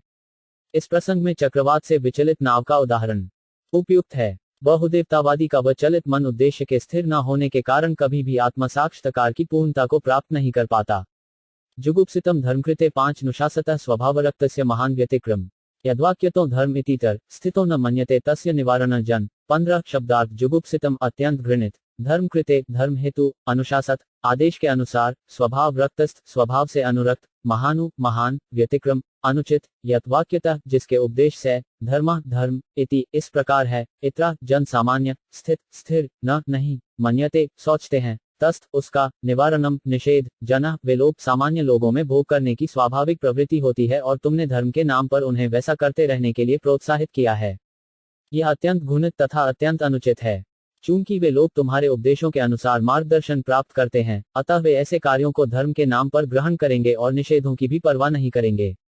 तात्पर्य, श्री नारद ने यहाँ पर महाभारत तथा अन्य साहित्य में उद्धृत सकौम कर्मों के नियमित अनुष्ठानों के आधार पर शरीर वेदव्यास द्वारा संकलित विभिन्न वैदिक ग्रंथों की भर्त्सना की है। मानव प्राणियों में जन्म जन्मांतर से दीर्घकालीन भौतिक संगति के कारण भौतिक शक्ति पर प्रभुता प्राप्त करने की स्वाभाविक प्रवृत्ति होती है। उन्हें मानव जीवन के उत्तरदायित्व का कोई बोध नहीं हो पाता। यह मानव जीवन में हमें पदार्थ के चंगुल से छूटने का अवसर होता है। वेद भगवद्धाम वापस जाने के निमित्त हैं। 84 लाख योनियों के आवागमन चक्र में घूमते रहना दंडित बद्ध जीवों के लिए बंदी जीवन के समान है। मनुष्य योनि इस बंदी जीवन से बाहर निकलने का सुअवसर होता है। अतएव मनुष्य का एकमात्र कर्तव्य यह है कि वह भगवान के साथ अपने भूले हुए संबंध को पुनः स्थापित करे। ऐसी परिस्थितियों में धार्मिक कृत्यों की आड़ में इंद्रिय भोग की योजना बनाने को प्रोत्साहन नहीं दिया जाना चाहिए। मानव शक्ति के ऐसे विक्षेप से पथभ्रष्ट सभ्यता का जन्म होता है। श्री व्यासदेव महाभारत इत्यादि में वैदिक व्याख्या के प्रमाण स्वरूप हैं, अतः उनके द्वारा किसी भी रूप में इंद्रिय भोग को प्रोत्साहन देना आध्यात्मिक विकास में भारी अवरोध है, क्योंकि लोग उन भौतिक कार्यों को त्यागना नहीं चाहेंगे जो उन्हें भव बंधन में जकड़े हुए हैं। मानव सभ्यता को किसी विशेष अवस्था में जब धर्म के नाम पर ऐसे भौतिक कार्यों का यथा यज्ञ के नाम पर पशु बलि का बोलबाला हुआ, तो स्वयं भगवान बुद्ध के रूप में अवतरित हुए और धर्म के नाम पर पशु वध बंद करने के उद्देश्य से वेद प्रमाण की निंदा की। नारद को इसका पूर्वाभास हो गया था, अतएव उन्होंने ऐसे साहित्य को निंदा की। आज भी मांसभक्षी लोग धर्म के नाम पर किसी देवत या देवी के समक्ष पशु बलि चढ़ाते हैं, क्योंकि किन्हीं किन्हीं वैदिक ग्रंथों में ऐसे नियमित यज्ञों की संस्तुति की जाती है। उन्हें मांसाहार से विरत होने के उद्देश्य से ही इस प्रकार की संस्तुति की जाती है, लेकिन धीरे धीरे ऐसे धार्मिक कृत्यों के उत्स भुला दिए जाते हैं और कसाई घर प्रधान बन जाते हैं। इसका कारण यह है कि ऐसे मूर्ख भौतिकतावादी व्यक्ति उन लोगों की बातें नहीं सुनना चाहते जो वैदिक अनुष्ठानों की व्याख्या करने में समर्थ हैं। वेदों में स्पष्ट कहा गया है कि जीवन की सफलता न तो किसी बृहद ग्रंथ के लिखने, न धन संचय करने और न ही संतति बढ़ाने में है। इसे अनशक्ति द्वारा ही प्राप्त किया जाता है। लेकिन भौतिकतावादी व्यक्ति ऐसे आदेशों को अनसुना करते हैं। उनके अनुसार तथाकथित संन्यास आश्रम उन व्यक्तियों के लिए है जो किसी शारीरिक दोष के कारण जीविका कमाने में अक्षम है, पारिवारिक नहीं, या उन व्यक्तियों के लिए है जिन्हें पारिवारिक संपन्नता नहीं मिल पाई। निस्संदेह महाभारत जैसे इतिहास ग्रंथों में आध्यात्मिक विषयों के साथ साथ लौकिक विषयों को भी चर्चा है। महाभारत में ही भगवद्गीता सन्निविष्ट है। महाभारत को संपूर्ण विचारधारा की अंतिम परिणति भगवद्गीता के इस चरम उपदेश के रूप में होती है कि मनुष्य को चाहिए कि सारी व्यस्तताएं त्याग कर भगवान श्री कृष्ण के चरणारविंदों की शरण में जाकर अपने को पूरी तरह लगा दे। लेकिन भौतिकतावादी प्रवृत्तियों वाले लोग राजनीतिक, अर्थशास्त्र तथा परोपकारी कार्यों में अधिक रुचि रखते हैं, जिनका उल्लेख महाभारत में है, और मुख्य विषय अर्थात भगवद्गीता के प्रति कम रुचि दिखाते हैं। श्री नारद व्यासदेव की इस समझौतावादी प्रवृत्ति की प्रत्यक्ष भर्त्सना करते हैं और यह उपदेश देते हैं कि प्रत्यक्ष रूप से यह घोषित करें कि मनुष्य जवन की मूलभूत आवश्यकता भगवान के साथ अपने नित्य संबंध को अनुभव करना तथा अविलंब भगवान को शरण में जाना है। किसी विशेष रोग से पीड़ित मरीज प्रायः उसके लिए वर्जित को गई वस्तुओं को खाने को ललचाता है, लेकिन दक्ष चिकित्सक कभी भी मरीज से समझौता करके उसे कुपथ्य खाने की अनुमति नहीं देता। भगवद्गीता में यह भी कहा गया है कि सकाम कर्म में अनुरक्त व्यक्ति को उसकी वृत्ति से परार्मुख नहीं करना चाहिए, क्योंकि उसे धीरे धीरे आत्म साक्षात्कार के पद तक ऊपर उठाया जा सकता है। कभी कभी यह उन लोगों पर लागू होता है जो बिना किसी आध्यात्मिक अनुभूति के कोरे मीमांसक बने रहते हैं, लेकिन जो भक्ति के पथ पर लगे हैं उन्हें ऐसे उपदेश की हमेशा आवश्यकता नहीं रहती। विचक्षणों, तात्पर्य, ईश्वरीय विद्या का विज्ञान कठिन विषय है, विशेष रूप से जब उसमें भगवान के दिव्य स्वभाव का वर्णन हो। यह ऐसा विषय नहीं है जिसे भौतिक कार्यों में अत्यधिक आसक्त रहने वाले व्यक्ति समझ सकें। केवल वे ही इस महान विज्ञान का अध्ययन कर सकते हैं जो आध्यात्मिक ज्ञान के अनुशीलन द्वारा भौतिक कार्यों से प्रायः निवृत्त हो चुके हैं। भगवद्गीता में स्पष्ट कहा गया है कि हजारों लाखों व्यक्तियों में से कोई एक व्यक्ति ऐसा होता है जो दिव्य अनुभूति में प्रवेश करने का अधिकारी होता है, और ऐसे हजारों स्वरूप सिद्ध व्यक्तियों में से कुछ ही व्यक्ति उस विशेष ईश्वरीय ज्ञान को समझ सकते हैं जिसमें ईश्वर को पुरुष रूप में वर्णित किया जाता है। अतएव नारद श्री व्यासदेव को प्रत्यक्ष उपदेश देते हैं कि वे भगवान की दिव्य लीलाओं को बताते हुए ईश्वर के विज्ञान का वर्णन करें। व्यासदेव स्वयं इस विज्ञान में पटु हैं और वे भौतिक भोग से विरक्त हैं, अतएव वे इसका वर्णन करने के अधिकारी व्यक्ति हैं और उनके पुत्र शुकदेव गोस्वामी उनसे इसे ग्रहण करने के लिए सही व्यक्ति हैं। श्रीमद्भागवत सर्वोत्कृष्ट ईश्वरीय विज्ञान है, अतएव यह जनसामान्य पर औषधि का सा प्रभाव दिखा सकता है। चूंकि इस ग्रंथ में भगवान की दिव्य लीलाएं हैं, अतएव भगवान तथा इस ग्रंथ में कोई अंतर नहीं है। यह ग्रंथ भगवान का साहित्यावतार है। इस तरह निपट साधारण जन भी भगवान की लीलाओं का वर्णन सुन सकते हैं। इससे वे भगवान का सान्निध्य प्राप्त कर सकते हैं और इस तरह क्रमशः भवरोग से शुद्ध हो सकते हैं। यही नहीं, पटु भक्तगण ऐसी नवीन विधियां निकाल सकते हैं जिनसे वे देश तथा काल के अनुसार अभक्तों को बदल सकें। भक्तिमय गतिशील सेवा प्रक्रिया है और पटु भक्तगण भौतिकतावादी जनता की मंद बुद्धि में इसे प्रविष्ट कराने की कोई सरल विधि निकाल सकते हैं। भगवान की सेवा के लिए भक्तों द्वारा संपन्न किए गए ऐसे दिव्य कार्यकलापों से भौतिकतावादी मनुष्यों के मूर्ख समाज में नवीन जीवन व्यवस्था लाई जा सकती है। इस ओर भगवान श्री चैतन्य महाप्रभु तथा उनके परवर्ती अनुयायियों ने विशेष दक्षता दिखलाई है। इस विधि का अनुगमन करते हुए इस कलह प्रधान युग के भौतिकतावादी मनुष्यों को शांतिमय जीवन तथा दिव्य अनुभूति की अवस्था प्रदान की जा सकती है। त्यक्त्वा स्वधर्म चरणाम्बुज हरे भजन्नप को 5 पते ततो यदि यात्रक्व वाभद्रम भूदमुष्यकी को वार्थ आप तो 5 भजता स्वधर्मत 17 शब्दार्थ त्यक्त्वा त्याग कर स्वश्वर्मपु अपने वृत्तिपरक कार्य को चरण अम्बुजमुख चरण कमल हरे हरि भगवान के भजनु भक्ति के दौरान अपक कच्ची अप्रौढ़ अत के लिए पतत गिरता है तथा उस स्थान से यदि यदि यत्र जहां अब किस तरह का वा या व्यज्ञ से अभद्रम प्रतिकूल अभूतु होगा अमुष्य उसका किम कुछ नहीं क वा अर्थ क्या लाभ है आप प्राप्त किया हुआ अभजताम अभक्तों का स्वधर्मतः अपनी वृत्ति में लगे रहकर जिसने भगवान की भक्तिमय सेवा में प्रवृत्त होने के लिए अपनी भौतिक वृत्तियों को त्याग दिया है वह कभी कभी कच्ची अवस्था में नीचे गिर सकता है तो भी उसके असफल होने का कोई खतरा नहीं रहता। इसके विपरीत अभक्त चाहे अपनी वृत्तियों कर्तव्यों में पूर्ण रूप से रत का यों न हो उसे कुछ भी लाभ नहीं होता। तात्पर्य जहां तक मानव जाति के कर्तव्यों का संबंध है उसके कर्तव्य असंख्य हैं। प्रत्येक व्यक्ति न केवल अपने माता पिता कुटुंबियों समाज देश मानवता अन्य जीवों एवं देवताओं के प्रति कर्तव्यबद्ध है अपितु महान दार्शनिकों कवियों वैज्ञानिकों के प्रति भी है। शास्त्रों का मत है कि मनुष्य ऐसे सारे कर्तव्यों को त्याग कर भगवान की शरण ग्रहण कर सकता है। अतः यदि कोई इस तरह से करता है और यदि भगवान को भक्तिमय सेवा करने में सफल हो जाता है तो यह शुभ ही है। लेकिन कभी कभी ऐसा होता है कि मनुष्य क्षणिक भावावेश में आकर भगवान को सेवा में समर्पित तो हो जाता है लेकिन अंत तक किसी न किसी कारण से कुसंगतिवश सेवा मार्ग से च्युत हो जाता है। इतिहास में इसके अनेक उदाहरण मिलते हैं। भरत महाराज को एक मृग के प्रति आसक्त होने के कारण मृग का शरीर धारण करना पड़ा। जब वे मर रहे थे तो मृग के विषय में सोच रहे थे, अतएव अगले जन्म में वे मृग बने लेकिन वे अपने पूर्वजन्म की घटना को भूले नहीं थे। इसी प्रकार शिवजी के चरणों के प्रति अपराध करने के कारण चित्रकेतु का भी पतन हुआ। लेकिन तो भी भगवान के चरण कमलों की शरण ग्रहण करने पर यहाँ बल दिया जा रहा है। भले ही इसमें से नीचे गिरने का भय बना रहता है कईयों की यद्यपि मनुष्य भक्ति का अयों से नीचे गिरता है लेकिन वह भगवान के चरण कमलों को कभी भी नहीं भूलता। एक बार भगवान की भक्तिमय सेवा में लग जाने पर वह सभी परिस्थितियों में उनकी सेवा में बना रहेगा।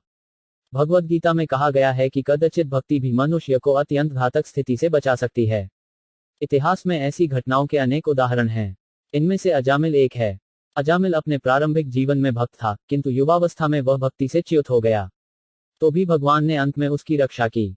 तस्यैव हेतो प्रयतेत कोविदो न लभ्यते यद भ्रमतामुपर्यद्ध तलभ्यते दु खवदन्यत सुखकालीन सर्वत्र गभीरनसा 18 शब्दार्थ तस्त उसी एव केवल हेतो कारण का प्रथतेत प्रयत्न करना चाहिए कोविदा आध्यात्मिक रूप से प्रवृत्त न नहीं लभ्यते मिलता है यत जो भ्रमतामु विचरण करते हुए ऊपरी अधः ऊपर से नीचे तक तत् वह लभ्यते प्राप्त किया जा सकता है दुखबत दुखों के समान अन्यत पूर्व कर्म के कारण सुखम इंद्रिय भोग कालीन समयत के साथ सर्वत्र सभी जगह गंभीर सूक्ष्म रहसा उन्नति प्रगति। जो व्यक्ति वास्तव में बुद्धिमान तथा तत्वज्ञान में रुचि रखने वाले हैं उन्हें चाहिए कि वे उस सार्थक अंत के लिए ही प्रयत्न करें जो उच्चतम लोक ब्रह्मलोक से लेकर निम्नतम लोक पाताल तक विचरण करने से भी प्राप्य नहीं है। जहां तक इंद्रिय भोग से प्राप्त होने वाले सुख की बात है यह तो कालक्रम से स्वतः प्राप्त होता है जिस प्रकार हमारे न चाहने पर भी हमें दुख मिलते रहते हैं। तात्पर्य प्रत्येक मनुष्य प्रत्येक स्थान में विभिन्न प्रयासों से अधिकाधिक इंद्रिय भोग पाना चाहता है। कुछ मनुष्य व्यापार उद्योग आर्थिक विकास राजनीतिक श्रेष्ठता आदि में लगे हुए हैं तो कुछ लोग सकौम कर्मों में निरत हैं जिससे अगले जन्म में वे उच्चतर लोकों में जाकर सुख भोग सकें। ऐसा कहा जाता है कि चंद्रमा के निवासी सोमरस पीकर अधिक इंद्रिय भोग करने में समर्थ हैं और उत्तम उपकारी कार्य पुण्य करने से पितृलोक की प्राप्ति होती है। इंद्रिय भोग के लिए इस जीवन में या मृत्यु के बाद अगले जीवन में अनेक प्रकार की व्यवस्थाएं हैं। कुछ लोग मशीनों की व्यवस्था के द्वारा चंद्रमा या अन्य लोकों तक पहुंचने का प्रयास कर रहे हैं क्योंकि वे बिना पुण्य कार्य किए ही इन लोकों में पहुंचने के इच्छुक हैं। लेकिन ऐसा होने वाला नहीं है। परमेश्वर के नियम के अनुसार विभिन्न कोटि के जीवों को उनके द्वारा किए गए कर्मों के अनुसार ही उन्हें विभिन्न लोकों की प्राप्ति हो सकती है। जैसा कि शास्त्रों में कहा गया है केवल पुण्य कर्म से ही मनुष्य का जन्म अच्छे कुल में हो सकता है और उसे ऐश्वर्य उत्तम शिक्षा तथा अच्छा स्वरूप प्राप्त हो सकता है। हम यह भी देखते हैं कि इस जन्म में भी उत्तम कर्म से ही मनुष्य को अच्छी शिक्षा या संपत्ति प्राप्त होती है। इसी प्रकार हमें उत्तम कर्म के द्वारा ही अगले जन्म में मनवांछित पद प्राप्त होते हैं। अन्यथा ऐसा न होता कि दो व्यक्ति एक ही समय तथा एक ही स्थान में उत्पन्न होकर भिन्न भिन्न पद पाते हैं। यह पूर्व कर्म के कारण है। लेकिन ऐसे सारे भौतिक पद अस्थायी हैं। यहाँ तक कि सर्वोच्च ब्रह्मलोक तथा निम्नतम पाताल में भी ये पद हमारे कर्मों के अनुसार बदलते रहते हैं। दार्शनिक प्रवृत्ति वाले व्यक्ति को चाहिए कि ऐसे परिवर्तनशील पदों के लोभ में न आए। उसे आनंद तथा ज्ञान का स्थायी जीवन प्राप्त करने का प्रयत्न करना चाहिए, जिससे उसे पुनः इस कष्टप्रद भौतिक जगत में या अन्य किसी लोक में फिर से न लौटना पड़े। दुख तथा मिश्रित सुख इस भौतिक जीवन के दो लक्षण हैं और ये दोनों ही ब्रह्मलोक तथा अन्य लोकों में भी पाए जाते हैं। ये देवताओं के जीवन में भी पाए जाते हैं और कुक सुक के जीवन में भी। समस्त जीवों के दुखों तथा सुखों में गुण तथा परिमाण का अंतर रहता है, लेकिन कोई ऐसा नहीं जो जन्म, मृत्यु, जरा तथा व्याधि से मुक्त हो। इसी प्रकार सबका सुख भी नियत है। कोई चाहे कितना प्रयास क्यों न करे, किसी को ये वस्तुएं न तो कम न ही अधिक मिलेंगी। यदि मिल भी जाएं, तो ये पुनः चली भी जाएंगी। अतएव मनुष्य को इन व्यर्थ को वस्तुओं में समय नहीं गंवाना चाहिए, उसे तो केवल भगवान के पास वापस जाने के लिए प्रयास करना चाहिए। यही हर एक के जीवन का लक्ष्य होना चाहिए। न वह जनो जातु कथजना बर्जे मुकुंद से व्यन्यवदग्ग संसूतिम स्मरण मुकुंदाघ्युगुहन पुन विन्हा तुमिच्छिन रसग्रहो जन। 19 शब्दार्थ न कभी नहीं, वह निश्चय ही, जना व्यक्ति, जातु किसी समय, कथज्ञन किसी तरह, आत्रजतु नहीं आता, मुकुद सेजी भगवान का भक्त, अन्यवत अन्यों को तरह, अद्भुत है प्रिय, संस्कृति मो भौतिक जगत, स्मरणु स्मरण करते हुए, मुकुंद अद्य प्रीत भगवान के चरण कमल, उपग्रहणम घूमते हुए, पुनः फिर बेहातुम त्यागने की इच्छा से, इच्छित इच्छा, न कभी नहीं, रसग्रह जिसने रसास्वादन किया है, जन व्यक्ति हे प्रिय व्यास। यद्यपि भगवान कृष्ण का भक्त भी कभी कभी किसी न किसी कारण से नीचे गिर जाता है, लेकिन उसे दूसरों सकौम कर्मियों आदि की तरह भव चक्र में नहीं आना पड़ता, क्योंकि जिस व्यक्ति ने भगवान का चरण कमलों का आस्वादन एक बार किया है, वह उस आनंद को पुनः पुनः स्मरण करने के अतिरिक्त और कुछ नहीं कर सकता। तात्पर्य, भगवत भक्त स्वत संसार के सम्मोहन से विरत हो जाता है, क्योंकि वह रसग्रह होता है, अर्थात वह भगवान के चरण कमलों का आस्वादन कर चुका होता है।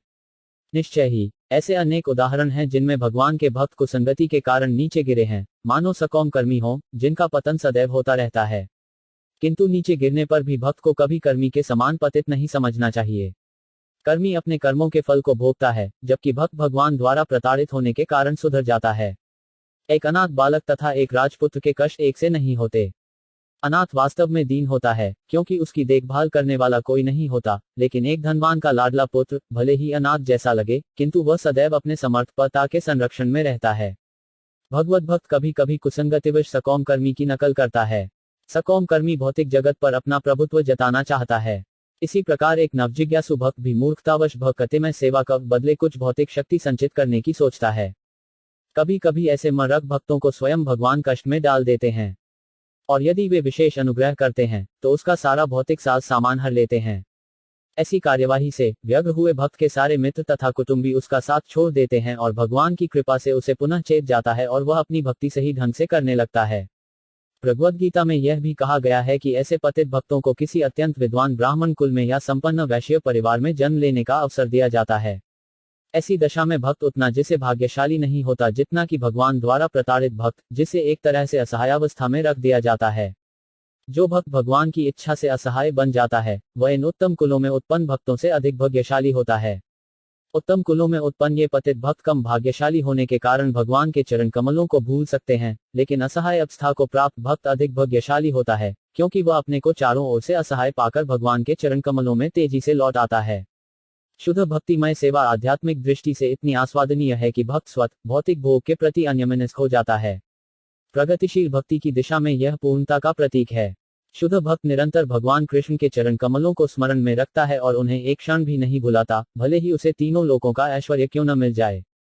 इदम ही विश्व भगवानिवेत्रो यतो जगत्स्थान निरोध संभवा तद्धि स्वयं वेद भवांस तथापि ते प्रादेश मात्रम भवत प्रदर्शितम 20 शब्दार्थ इदम यह ही संपूर्ण विश्वम विश्व भगवान भगवान एव प्रायः वैसा ही इत्र ऊपर से भिन्न यत जिससे जगत संसार स्थान अवस्थित हैं निरोध संहार संभवा उत्पत्ति तथी विषयक स्वयं अपने आप वेद जानो भवानु आप तथा अपि फिर भी ते तुमको प्रादेश मात्रमु मात्र सारांश भवतः तुमको प्रदर्शित बताया गया। पूर्ण पुरुषोत्तम भगवान स्वयं विश्व स्वरूप हैं तथापि उससे निर्लिप्त भी हैं। उन्हीं से ये जगत उत्पन्न हुआ है, उन्हीं पर टिका है और संहार के बाद उन्हीं में प्रवेश करता है। तुम इस सब के विषय में जानते हो, मैंने तो केवल सारांश भर प्रस्तुत किया है। तात्पर्य, शुद्ध भक्त के लिए मुकुंद भगवान श्री कृष्ण संबंधी धारणा सगुण तथा निर्गुण दोनों ही होती है। व्यक्तित्व विहीन विश्व स्थिति भी मुकुंद है, क्योंकि यह मुकुंद की शक्ति का ही प्राकट्य है। उदाहरणार्थ, वृक्ष अपने में पूर्ण इकाई है, लेकिन पत्तियां तथा शाखाएं वृक्ष से प्रकट हुए अंश अंग स्वरूप हैं। वृक्ष की पत्तियां तथा शाखाएं भी वृक्षिक्ष हैं, लेकिन वृक्ष स्वयं न तो अतिरिक्त 5 पत्तियां हैं, न शाखाएं। वेदों का यह कथन है कि समस्त दृश्य जगत ब्रह्म के अतिरिक्त कुछ नहीं है। यह बताता है कि चूंकि प्रत्येक वस्तु परमब्रह्म से उद्भूत है, अतएव उनसे भिन्न कुछ भी नहीं है। इसी प्रकार अंग के रूप में हाथ तथा पांव शरीर कहलाते हैं, लेकिन पूर्ण इकाई के रूप में शरीर न तो हाथ है, न पांव। भगवान तो शाश्वतता, ज्ञान तथा सौंदर्य के दिव्य रूप हैं, अतएव भगवान की शक्ति की सृष्टि भी अंशतः सच्चिदानंद स्वरूप प्रतीत होती है।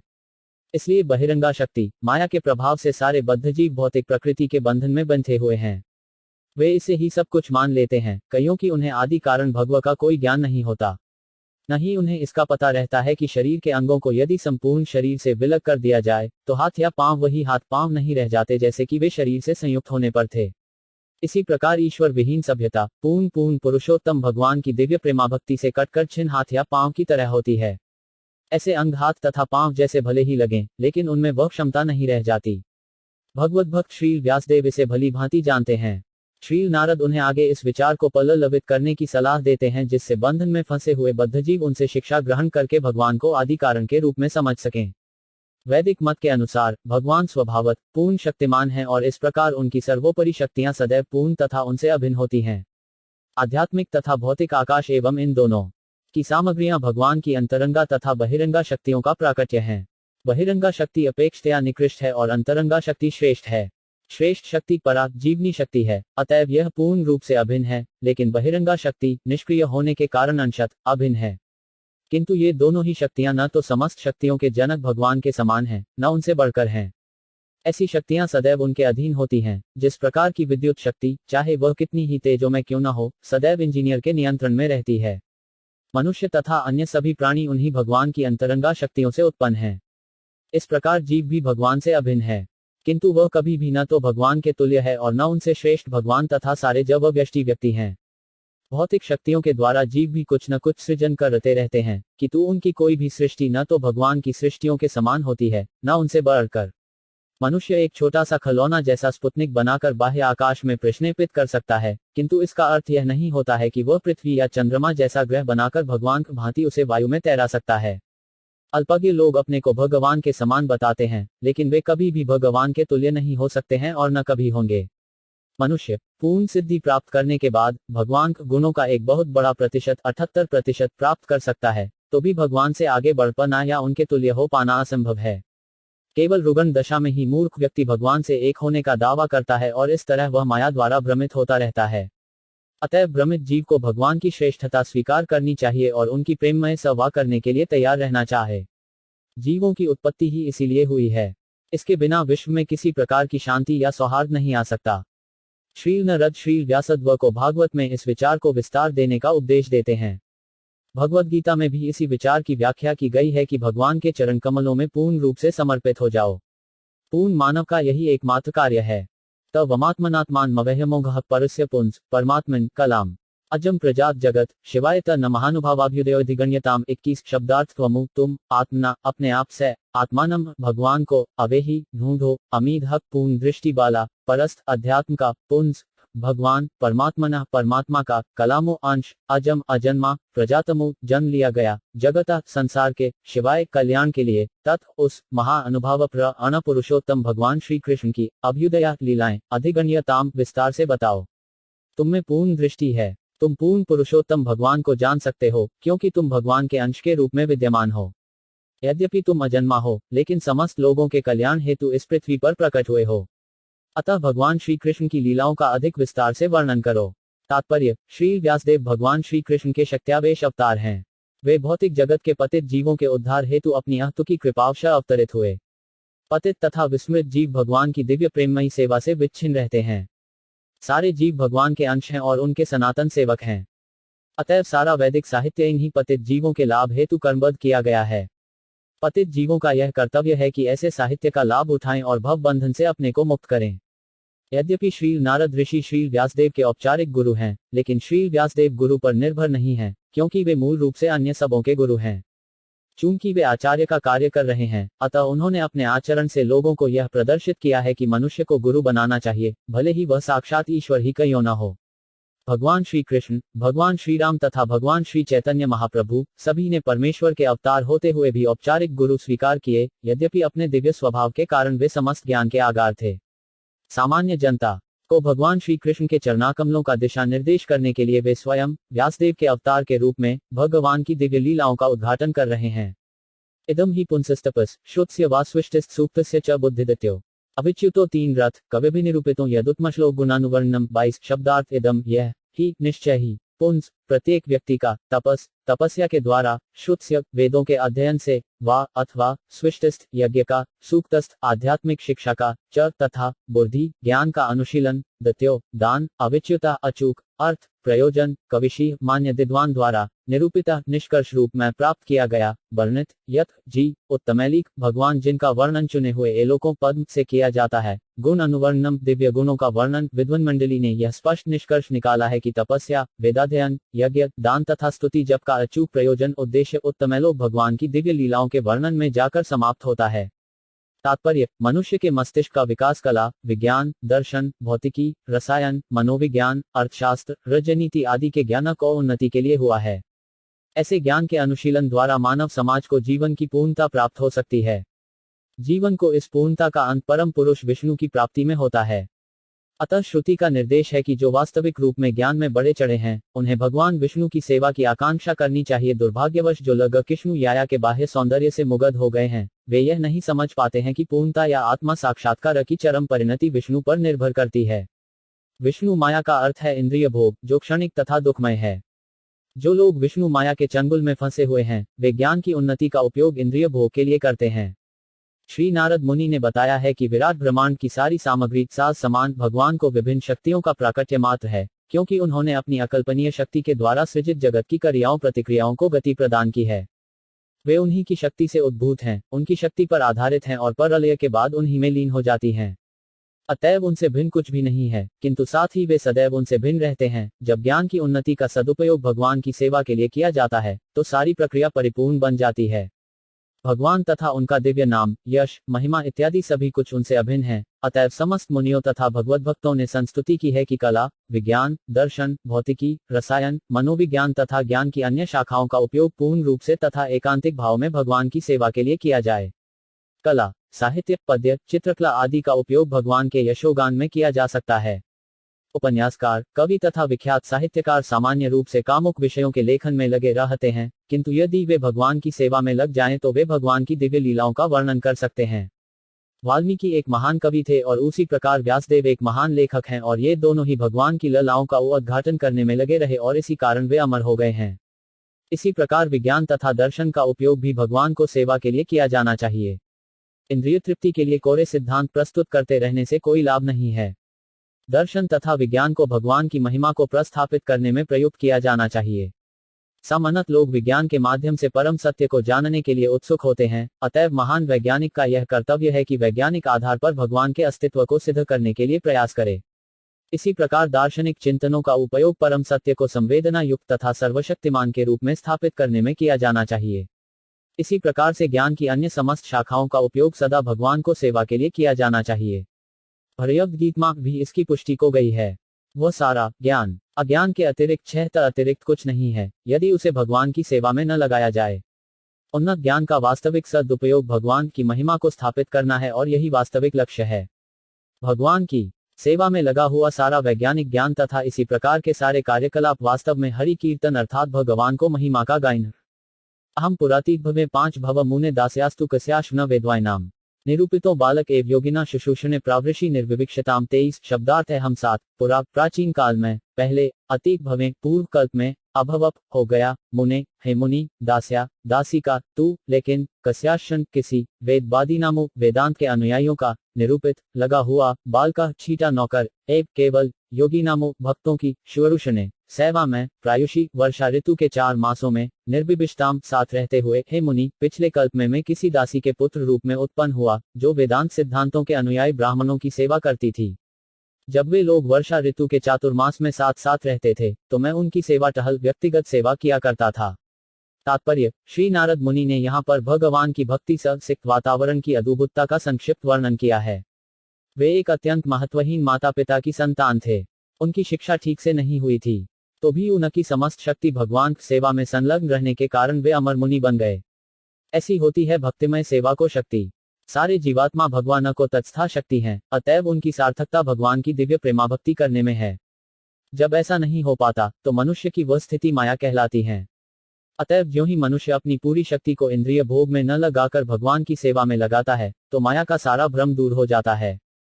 श्री नारद मुनि के प्रवचन के निजी उदाहरण से यह स्पष्ट है कि भगवान की सेवा भगवान के प्रामाणिक सेवकों की सेवा से ही प्रारंभ होती है।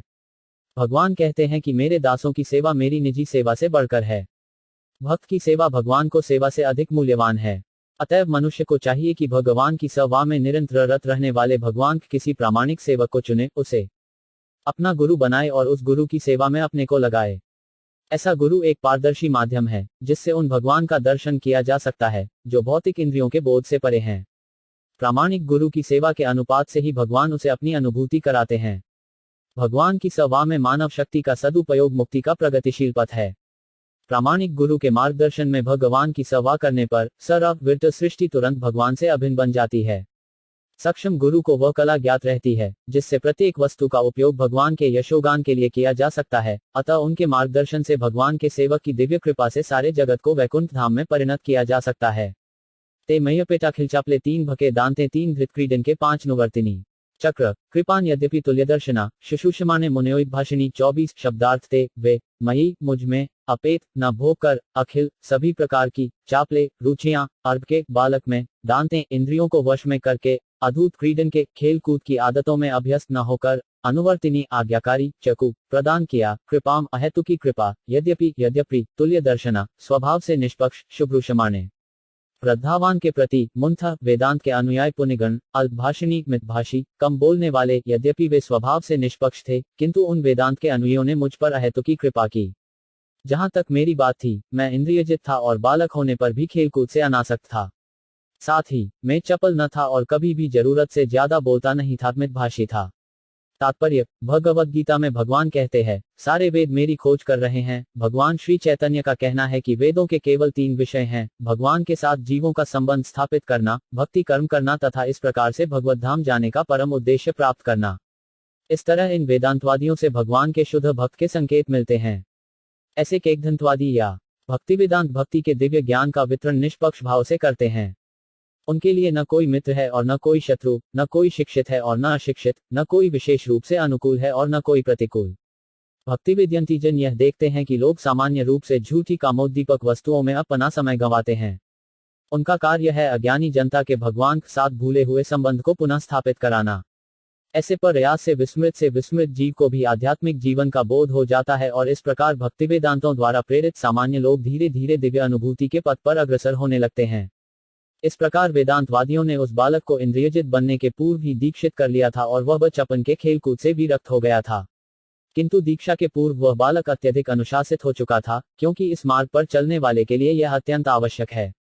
मानव जीवन के वास्तविक शुभारंभ के समय से वर्णाश्रम धर्म प्रणाली में बालकों को 5 वर्ष की आयु के बाद गुरु आश्रम में ब्रह्मचारी बनने के लिए भेजा जाता है, जहां नियमित ढंग से सिखाई जाती हैं, चाहे वे सामान्य नागरिकों के पुत्र हों या उन्हें ये सारी चीजें राजकुमार हों। यह प्रशिक्षण न केवल राज्य में अच्छे नागरिक उत्पन्न करने के निमित्त भी अनिवार्य था, अपितु बालक को भावी जीवन में आध्यात्मिक अनुभूति प्राप्त करने के लिए उसे तैयार करने के लिए भी अनिवार्य था। वर्णाश्रम प्रणाली का पालन करने वाले बालकों को इंद्रिय भोग के अनुत्तरदायी जीवन का पता ही नहीं रहता था। यहाँ तक कि जब पिता बालक को माता के गर्भ में स्थापित करता था, तो वह भी आध्यात्मिक संस्कार द्वारा होता था। बालक को भव बंधन से मुक्त कराकर उसे सफलता दिलाना माता पिता का उत्तरदायित्व हुआ करता था। यही सफल परिवार नियोजन की विधि है। इसका उद्देश्य था पूर्ण सफलता के लिए संतान उत्पन्न करना।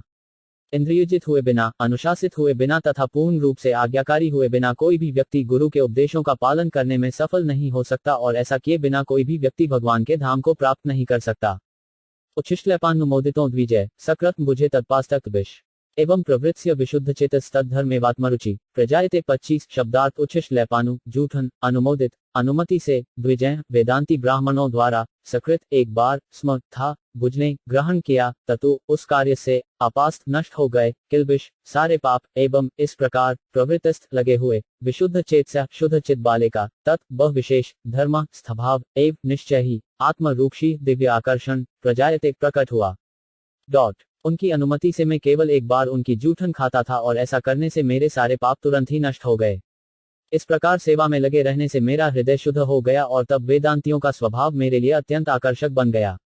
तात्पर्य, शुद्ध भक्ति संक्रामक रोग तुल्य है, किंतु वह शुद्ध भाव में संक्रामक है।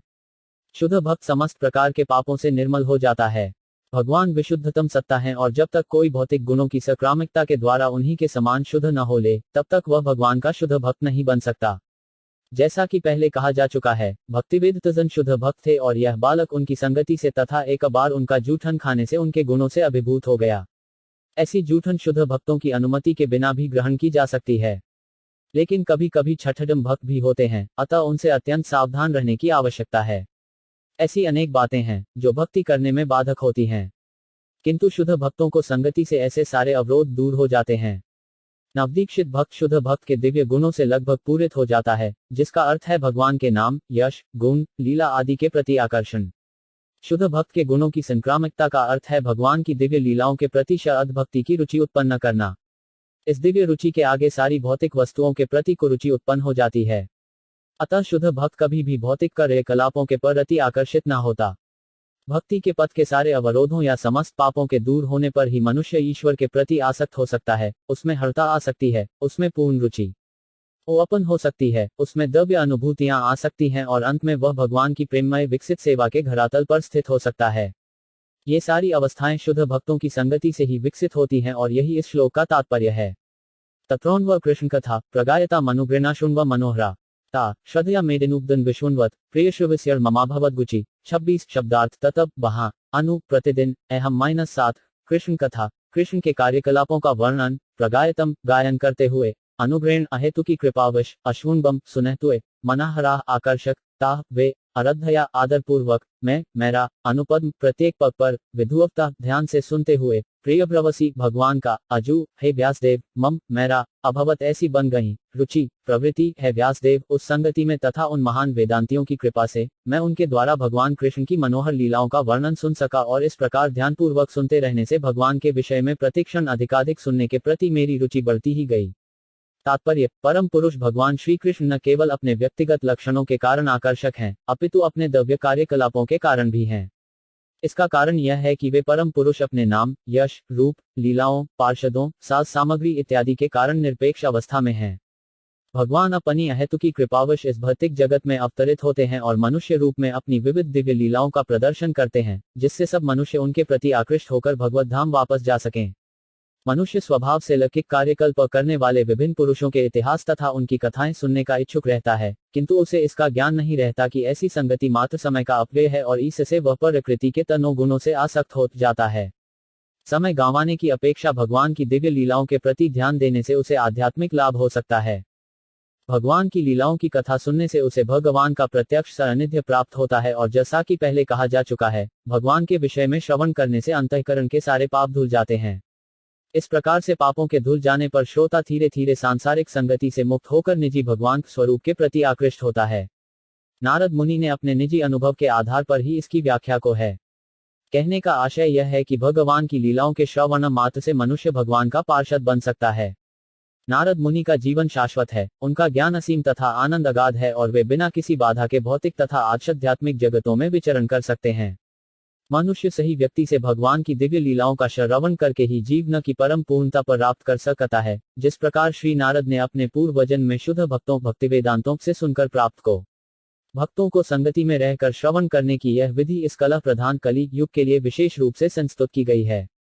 तस्मिद्दा लब्धरुचेम हामते प्रियश्रवस्य स्खलिता मतिर्मम ययामे तत्सत् स्वमाया पशे मिहि ब्रह्मणि कल्पितम परे। 27 शब्दार्थ तस्मिनु ऐसा होने पर तदा उस समय लब्ध प्राप्त रुचे रुचि महामते हे महासुनी प्रियर्वसी भगवान पर अस्खलिता मति अनवरत ध्यान मम मेरा यया जिससे अहम सात एतत ये सब सत असत स्थूल तथा सूक्ष्म स्वमाया अपन है अज्ञान से पशे देखता हूँ मनरी मुझमें ब्रह्मणि सर्वोपरि कल्पितम स्वीकार किया जाता है परि अध्यात्म में है महामुनि। ज्यों ही मुझे भगवान का आस्वाद प्राप्त हुआ त्यों ही मेरा ध्यान भगवान का श्रवण करने के प्रति अटल हो गया और ज्यों ही मेरी रुचि विकसित हो गई त्यों ही मुझे अनुभव हुआ कि मैंने अज्ञानतावश ही स्थूल तथा सूक्ष्म आवरणों को स्वीकार किया है, क्योंकि भगवान तथा मैं दोनों ही दिव्य हैं।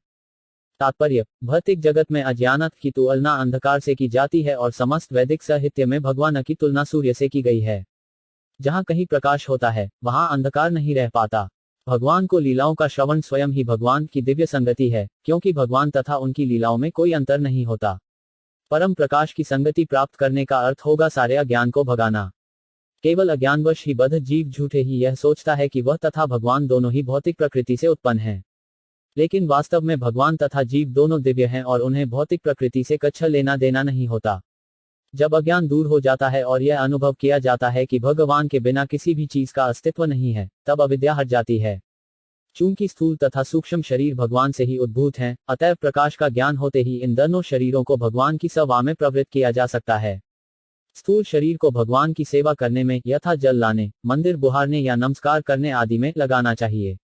अर्चना में अर्थात मंदिर में भगवान की पूजा करने में इस स्थूल शरीर का उपयोग भगवान की सेवा करने में होता है। इसी प्रकार सूक्ष्म मन को भगवान की दिव्य लीलाओं के श्रवण, उनके चिंतन, भगवान के नाम के कीर्तन में लगाना चाहिए आदि। ऐसे सारे कार्य दिव्य हैं। इनके अतिरिक्त अन्य किसी भी कार्य में स्थूल या सूक्ष्म इंद्रियों को प्रवृत्त नहीं करना चाहिए। दिव्य कार्यों की ऐसी अनुभूति अनेकानेक वर्षों तक भक्ति में रहकर सेवा करने से प्राप्त हो पाती है, लेकिन श्रवण द्वारा नारद मुनि में जिस प्रकार से भगवान के प्रति प्रेमाकर्षण उत्पन्न हुआ, वह अत्यंत प्रभावशाली होता है। इत्थ शरद प्रवृषिकावृते विश्वन्वतो में अनुस्व यशो 5 मलम सज्जीत्यमान मुनिभिमात्मभि भक्ति प्रवृत्तात्मर्जस्तमोप 28। शब्दार्थ इत्थम इस प्रकार, शरद ऋतु, प्रावशिको वर्षा ऋतु, दो ऋतुएं, हरे भगवान का विश्वेन्वत निरंतर श्रवण करते हुए मैं स्वयं अनुसवम निरंतर यश हमलमु धवल कीर्ति सज्जीर्त्यमानमु जपी जाकर मुनिषि मुनियों द्वारा महाआत्मशः महात्माओं द्वारा भक्तिमय सेवा प्रवृत्ता प्रवाहित होने लगी। आत्म जीव रजोगुण तमोगुण उभा नाश करने वाली इस प्रकार वर्षा तथा शरद दोनों ऋतुओं में मुझे इन महामुनियों से भगवान हरि की धवल कीर्ति का निरंतर कीर्तन सुनते रहने का सुअवसर प्राप्त हुआ। ज्यों ही मेरी भक्ति का प्रवाह होने लगा कि रजोगुण तथा तमोगुण के सारे आवरण विलुप्त हो गए। तात्पर्य, परमेश्वर की दिव्य भक्तिमय सेवा प्रत्येक जीव की सहज प्रवृत्ति होती है। यह प्रवृत्ति प्रत्येक प्राणी में सुसपत रहती है, लेकिन भौतिक प्रकृति के संपर्क के कारण रजोगुण तथा तमोगुण अनंत काल से इसे आच्छादित करते रहे हैं। यदि भगवान तथा उनके महान भक्तों के अनुग्रह से कोई जीव इतना भाग्यशाली होता है कि उसे विशुद्ध भक्तों की संगति प्राप्त हो जाए और भगवान के निर्मल महिमा गान को सुनने का अवसर मिल जाए, तो निश्चय ही भक्ति का प्रवाह नदी के प्रवाह की ही तरह होने लगता है। जिस प्रकार नदी तब तक प्रवाहित होती रहती है जब तक वह समुद्र तक न पहुंच जाए, उसी प्रकार शुद्ध भक्तों को संगति से विशुद्ध भक्ति की धारा तब तक प्रवाहित होती रहती है जब तक वह चरम लक्ष्य अर्थात भगवान के दिव्य प्रेम तक नहीं पहुंच जाती। भक्ति का ऐसा प्रवाह रोके नहीं रुकता, अपितु यह असीमित रूप से अधिकाधिक बढ़ता जाता है। भक्ति का प्रवाह इतना सक्षम होता है कि कोई दर्शक भी रजोगुण तथा तमोगुण के प्रभाव से मुक्त हो जाता है।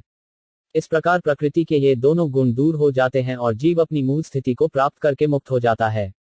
तस्यैव में 5 नुरक्तस्य प्रश्नस्य हतैनस अधानस्य बालस्य दांतस्थानुचरश्च 29 शब्दार्थ तस्थ उसका एवं इस प्रकार मेरा अनुरक्तस्थ उनसे आसक्त प्रश्रितस्थ आज्ञाकारी का हत पमुक्त एनसह पापों से अराधानस्थ श्रद्धावान बालस्थ बालक का दांतस्थ संयमी का अनुचरस्थ उपदेशों का हरता से पालन करने वाले का चर तथा मैं उन मुनियों के प्रति अत्यधिक आसक्त था। मेरा आचरण विनम्र था और उनकी सेवा के कारण मेरे सारे पाप विनष्ट हो चुके थे। मेरे हृदय में उनके प्रति प्रबल श्रद्धा थी। मैंने इंद्रियों को वश में कर लिया था और मैं तन तथा मन से उनका हरता से अनुगमन करता रहा था।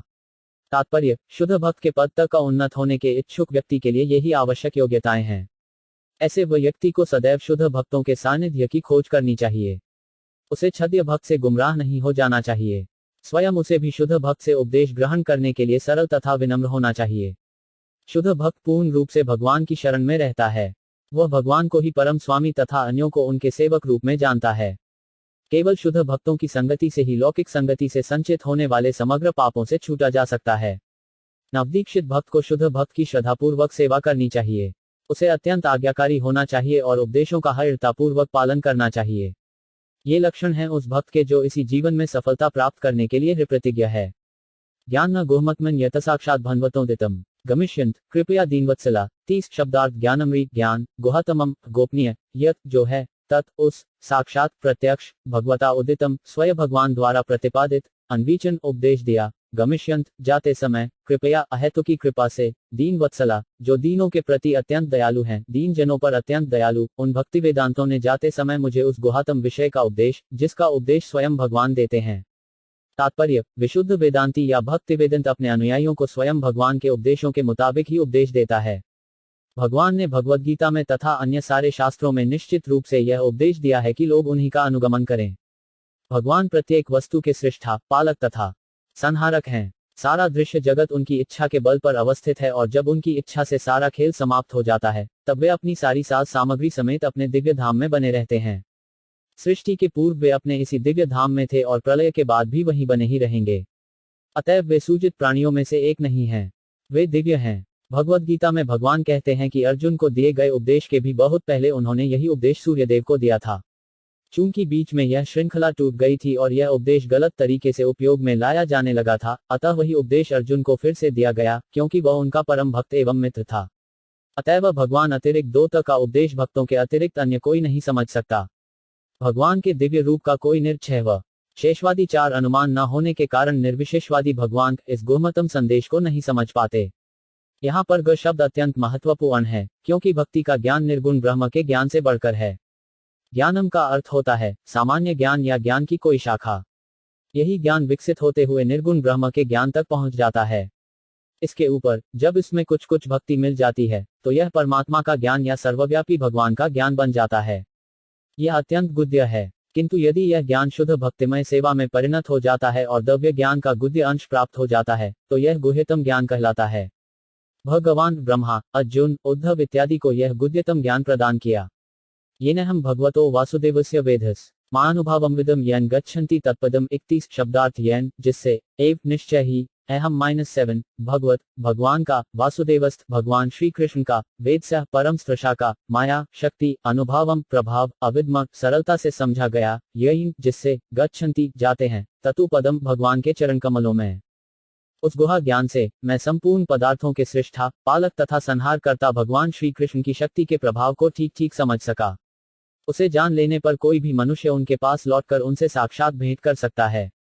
तात्पर्य, कई भी मनुष्य भक्तिमय सेवा द्वारा या गुह्यतम ज्ञान से यह सरलतापूर्वक जान सकता है कि भगवान की विभिन्न शक्तियां किस प्रकार से कार्य करती हैं। शक्ति के एक अंश से भौतिक जगत का प्राकट्य होता है, दूसरे उच्चतर अंश से आध्यात्मिक जगत वैकुंठ प्रकट होता है। इन दोनों की मध्यवर्ती शक्ति जीवों को प्रकट करती है, जो उपर्युक्त शक्तियों में से किसी एक की सेवा करते हैं। भौतिक शक्ति की सेवा में लगे जीव अपने अस्तित्व तथा सुख के लिए कठोर संघर्ष करते हैं, जो उनके समक्ष मोह भ्रम के रूप में प्रस्तुत होते हैं। किंतु जो आध्यात्मिक शक्ति में रहते हैं, उन्हें सनातन जीवन, पूर्ण ज्ञान तथा अविरत आनंद में भगवान की प्रत्यक्ष सेवा प्रदान की जाती है। जैसा कि भगवद गीता में भगवान ने कहा है, उनकी इच्छा है कि सारे बद्ध जीव, जो भौतिक शक्ति की सत्ता में सड़ रहे हैं, इस भौतिक जगत के सारे कार्य व्यापारों को त्याग कर उनके पास वापस आ जाएं। ज्ञान का यह गुह्यतम अंश है, लेकिन इसे शुद्ध भक्त ही समझ सकते हैं। अतएव वे ही भगवान के धाम में उनका दर्शन करने तथा उनकी सेवा करने के लिए पहुंच पाते हैं।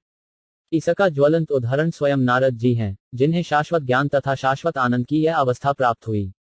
इसके सारे साधन तथा मार्ग हर एक के लिए खुले रहते हैं, बशर्ते कि वह श्री नारद मुनि के चरण चिन्हों का अनुगमन करने के लिए राजी हो जाता है। श्रुति के अनुसार परमेश्वर की शक्तियां अनायास ही असीम हैं और जैसा कि ऊपर कहा जा चुका है, वे 3 प्रमुख कोटियों में वर्णित की गई हैं। एतत् संसूचितम यदीश्वरे भगवती कर्म ब्रह्मणि भावितम 32 शब्दार्थ एतत् इतना संसूचितम विद्वानों द्वारा निर्धारित ब्रह्मणु है ब्राह्मण व्यास तापत्रय 3 प्रकार के ताप कष्ट चिकित्सितमो उपचार औषधि यत जो ईश्वर है परम नियामक भगवती भक्कौन्मय कर्म नियत कार्य बरहायणी ब्रह्म में भावितम समर्पित है ब्राह्मण व्यासदेव। विद्वानों द्वारा यह निश्चित हुआ है कि समस्त कष्टों तथा दुखों के उपचार का सर्वोत्तम उपाय यह है कि अपने सारे कर्मों को भगवान श्री कृष्ण की सेवा में समर्पित कर दिया जाए। तात्पर्य, श्री नारद मुनि ने स्वयं यह अनुभव किया कि मोक्ष का मार्ग खोलने या जीवन के समस्त कष्टों से छूट पाने के लिए सबसे सहज तथा व्यवहारिक उपाय यह है कि सही तथा प्रामाणिक स्रोत से भगवान की दिव्य लीलाओं का विनीत भाव से श्रवण किया जाए। यही उपचार की एकमात्र औषधि विधि है। यह सारा भौतिक जगत कष्टों से भरा है। मूर्ख लोगों ने अपने क्षुद्र मस्तिष्कों के बल पर शरीर तथा मन से संबंधित एवं अन्य जीवों के संदर्भ में प्राकृतिक विपदाओं से संबंधित 3 प्रकार के कष्टों को दूर करने के अनेक उपचार ढूंढ निकाले हैं।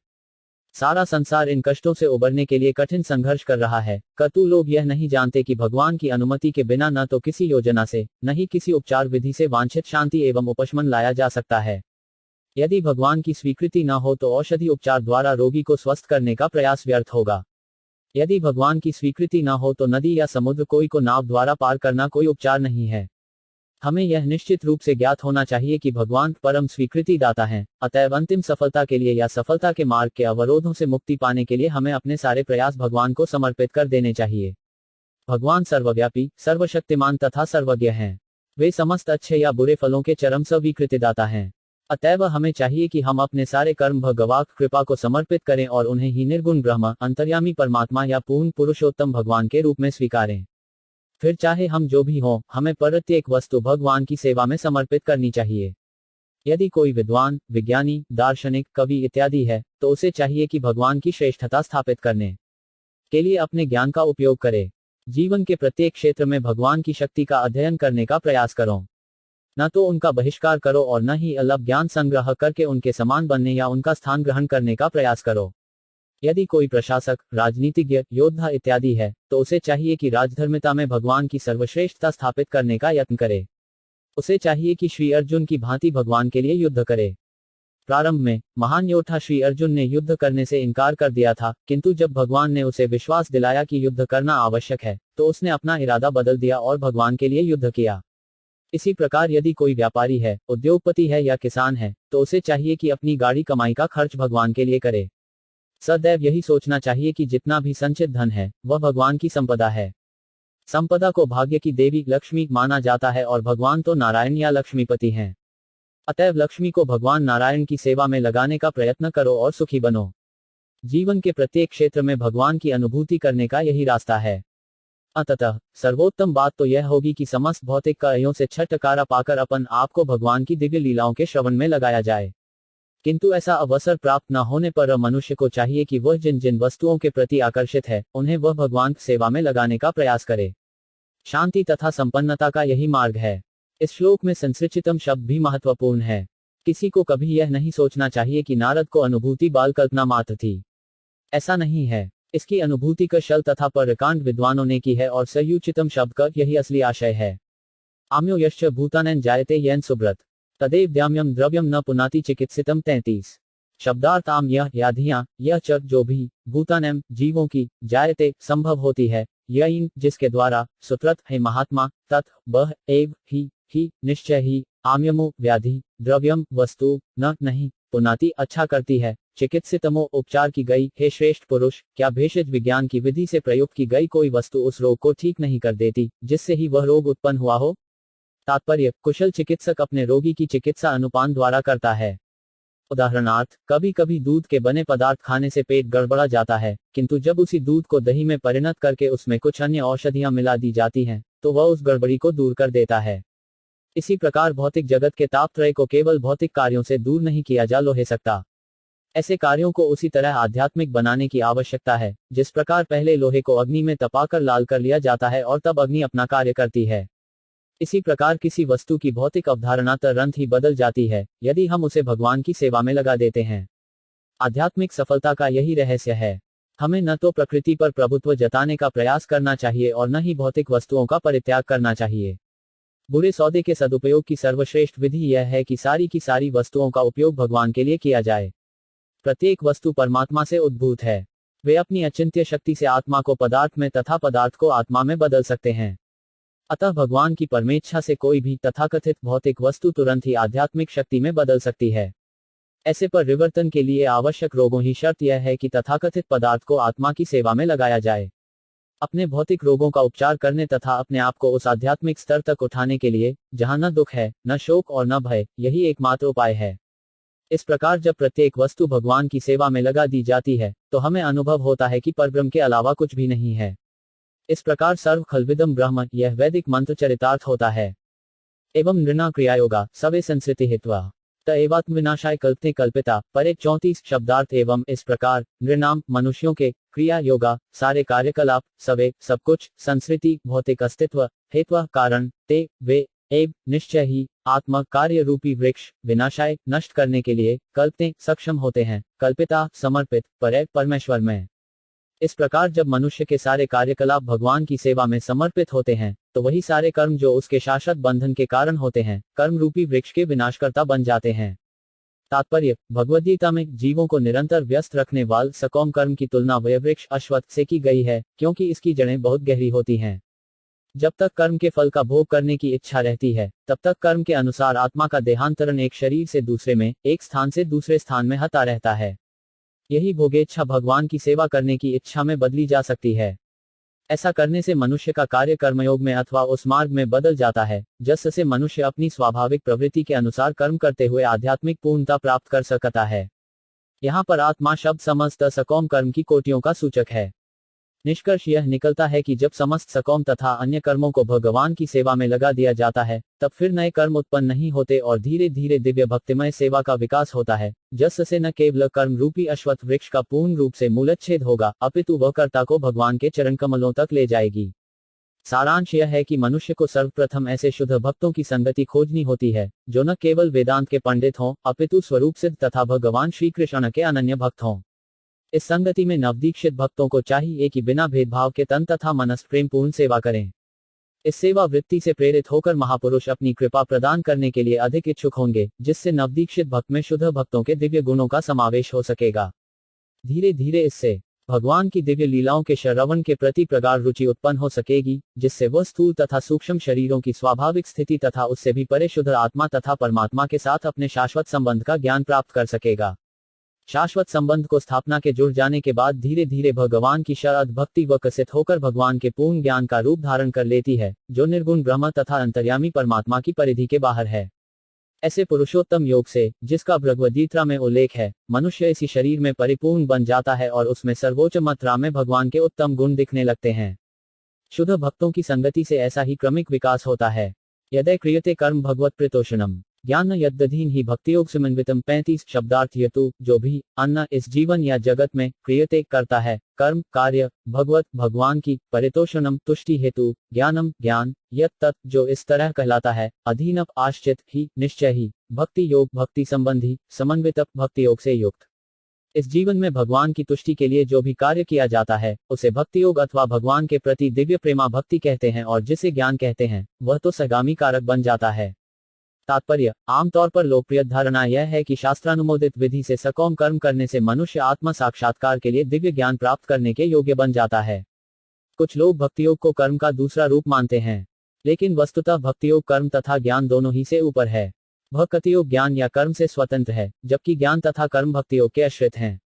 यह क्रियायोग या कर्मयोग, जैसा की संस्तुति नारद ने व्यास के लिए को है, विशेष रूप से संस्तुत हुआ है, क्योंकि मूल सिद्धांत तो भगवान को प्रसन्न करना है। भगवान नहीं चाहते कि उनके पुत्र रूप सारे जीव जीवन के त्रिविध तापों से पीड़ित रहें, वे चाहते रहते हैं कि वे सब उनके पास आकर साथ साथ रहें। लेकिन भगवान के धाम वापस जाने का अर्थ यह है कि मनुष्य अपने को सांसारिक कलंशों से शुद्ध कर ले। अतः जब भगवान को तुष्ट करने के लिए कर्म किया जाता है, तो कर्ता धीरे धीरे भौतिक कलमश से शुद्ध होता रहता है। इस शुद्धिकरण का अर्थ है आध्यात्मिक ज्ञान की प्राप्ति। अतएव ज्ञान भगवान के लिए किए गए कर्म पर आश्रित है। भक्तियोग या भगवान की तुष्टि से विहीन अन्य ज्ञान किसी को भगवत धाम नहीं पहुंचा सकता, जिसका अर्थ यह हुआ कि वह मोक्ष भी नहीं दिला सकता, जैसा कि नैष्कर्म्यच्युत वर्जित शल्क में व्याख्या की जा चुकी है। इससे यह निष्कर्ष निकला कि जो भक्त भगवान की अनन्य सेवा में, विशेष रूप से भगवान को दिव्य महिमा के श्रवण तथा कीर्तन में लगा रहता है, वह दैवी कृपा से साथ ही साथ आध्यात्मिक प्रकाश प्राप्त करता रहता है, जिसकी पुष्टि भगवद गीता में की गई है। कुर्वाणा यत्र कर्माणि भगवत शिक्षास्कृत गृह्णन्ति गुणनामानि कृष्णस्थानुस्मरन्ति च 36 शब्दार्थ कुर्बाना करते हुए यत्र जहाँ कर्माणि कर्तव्य भगवत भगवान की शिक्षा इच्छा से असकृत निरंतर गुणति ग्रहण करता है, गुण गुण नामानि नाम कृष्णस्थ कृष्ण के अनुस्मरन्ति निरंतर स्मरण करता है, च तथा पूर्ण पुरुषोत्तम भगवान श्री कृष्ण के आदेशानुसार कर्म करते हुए मनुष्य निरंतर उनके नामों का तथा उनके गुणों का स्मरण करता है। तात्पर्य, भगवान का कुशल भक्त अपने जीवन को इस प्रकार ढाल सकता है कि चाहे इस जीवन के लिए सभी प्रकार के कार्य करे या अगले जन्म के लिए, वह निरंतर भगवान नाम यश गुणों इत्यादि का स्मरण करता रहे।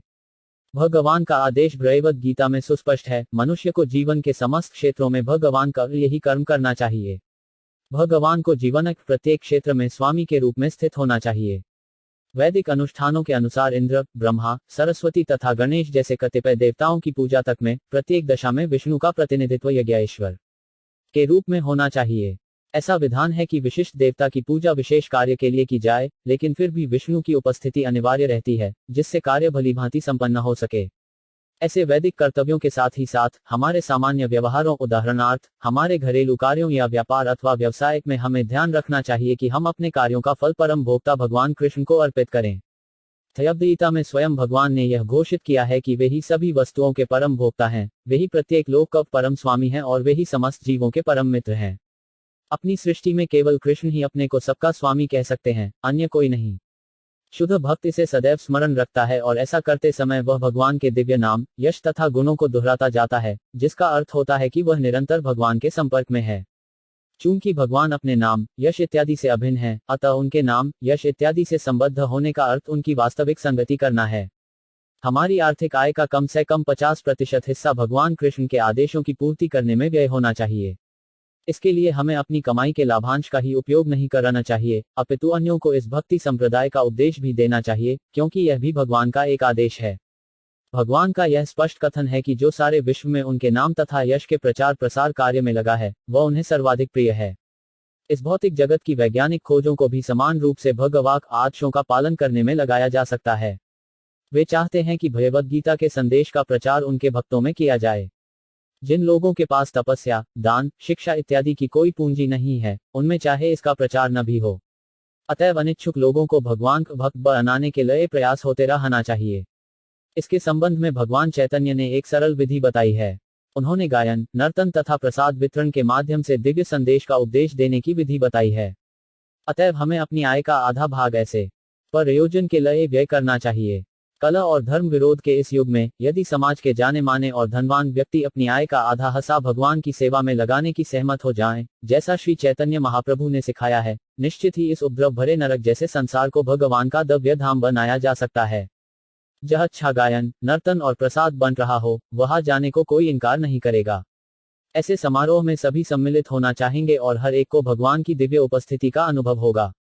इसी से सेवक को भगवान की संगति का लाभ हो सकता है और इस तरह वह आत्म साक्षात्कार के लिए अपने को शुद्ध बना सकता है। ऐसे आध्यात्मिक कार्यों को सफलतापूर्वक संपन्न करने की एकमात्र शर्त यह है कि ये सारे कार्य ऐसे शुद्ध भक्त के निर्देशन में संपन्न हों, जो समस्त लौकिक इच्छाओं, सकौम कर्मों तथा भगवान की प्रकृति के विषय में शुष्क चेतनों से मुक्त हो।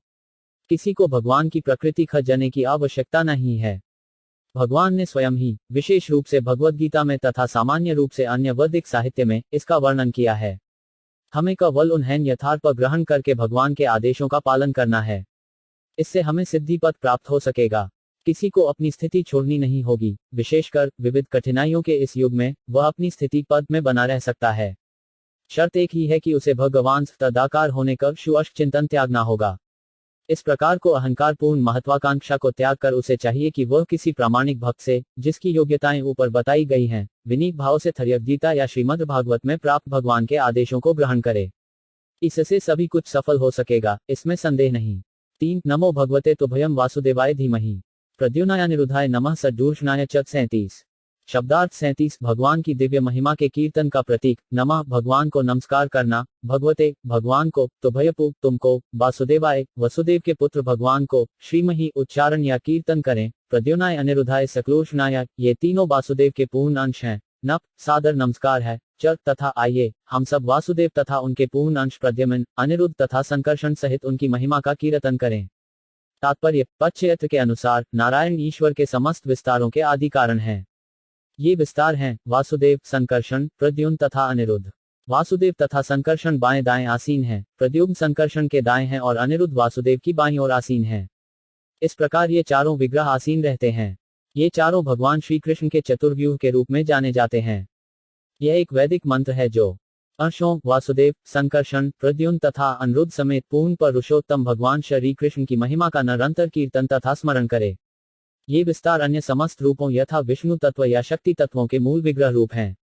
इति मूर्त्यभिधानन मंत्रमूर्तिम मूर्तिकम यजते यज्ञ पुरुषं स सम्यग दर्शन पुमाना 38 शब्दार्थ इति इस प्रकार मूर्ति प्रतिरूप, अभिधानन शब्द या ध्वनि में, मंत्र मूर्तिमु दिव्य उच्चारण का स्वरूप, अमूर्तिकम भगवान जिनका कोई भौतिक रूप नहीं है, यजते पूजा करते हैं, यज्ञ विष्णु पुरुषम भगवान को, स वही, सम्यक पूर्ण रूप से, दर्शन जिसने देखा है, पुपानु व्यक्ति इस प्रकार वास्तविक दुष्टा वही है जो दिव्य मंत्र मूर्ति श्री भगवान विष्णु की पूजा करता है जिनका कोई भौतिक रूप नहीं होता। तात्पर्य, हमारी वर्तमान इंद्रियां भौतिक तत्वों की बनी हैं, अतएव वे भगवान विष्णु के दिव्य रूप को ठीक से अनुभूति नहीं कर पाती। अतः उनकी पूजा कीर्तन की दिव्य विधि के माध्यम से ध्वनि में की जाती है।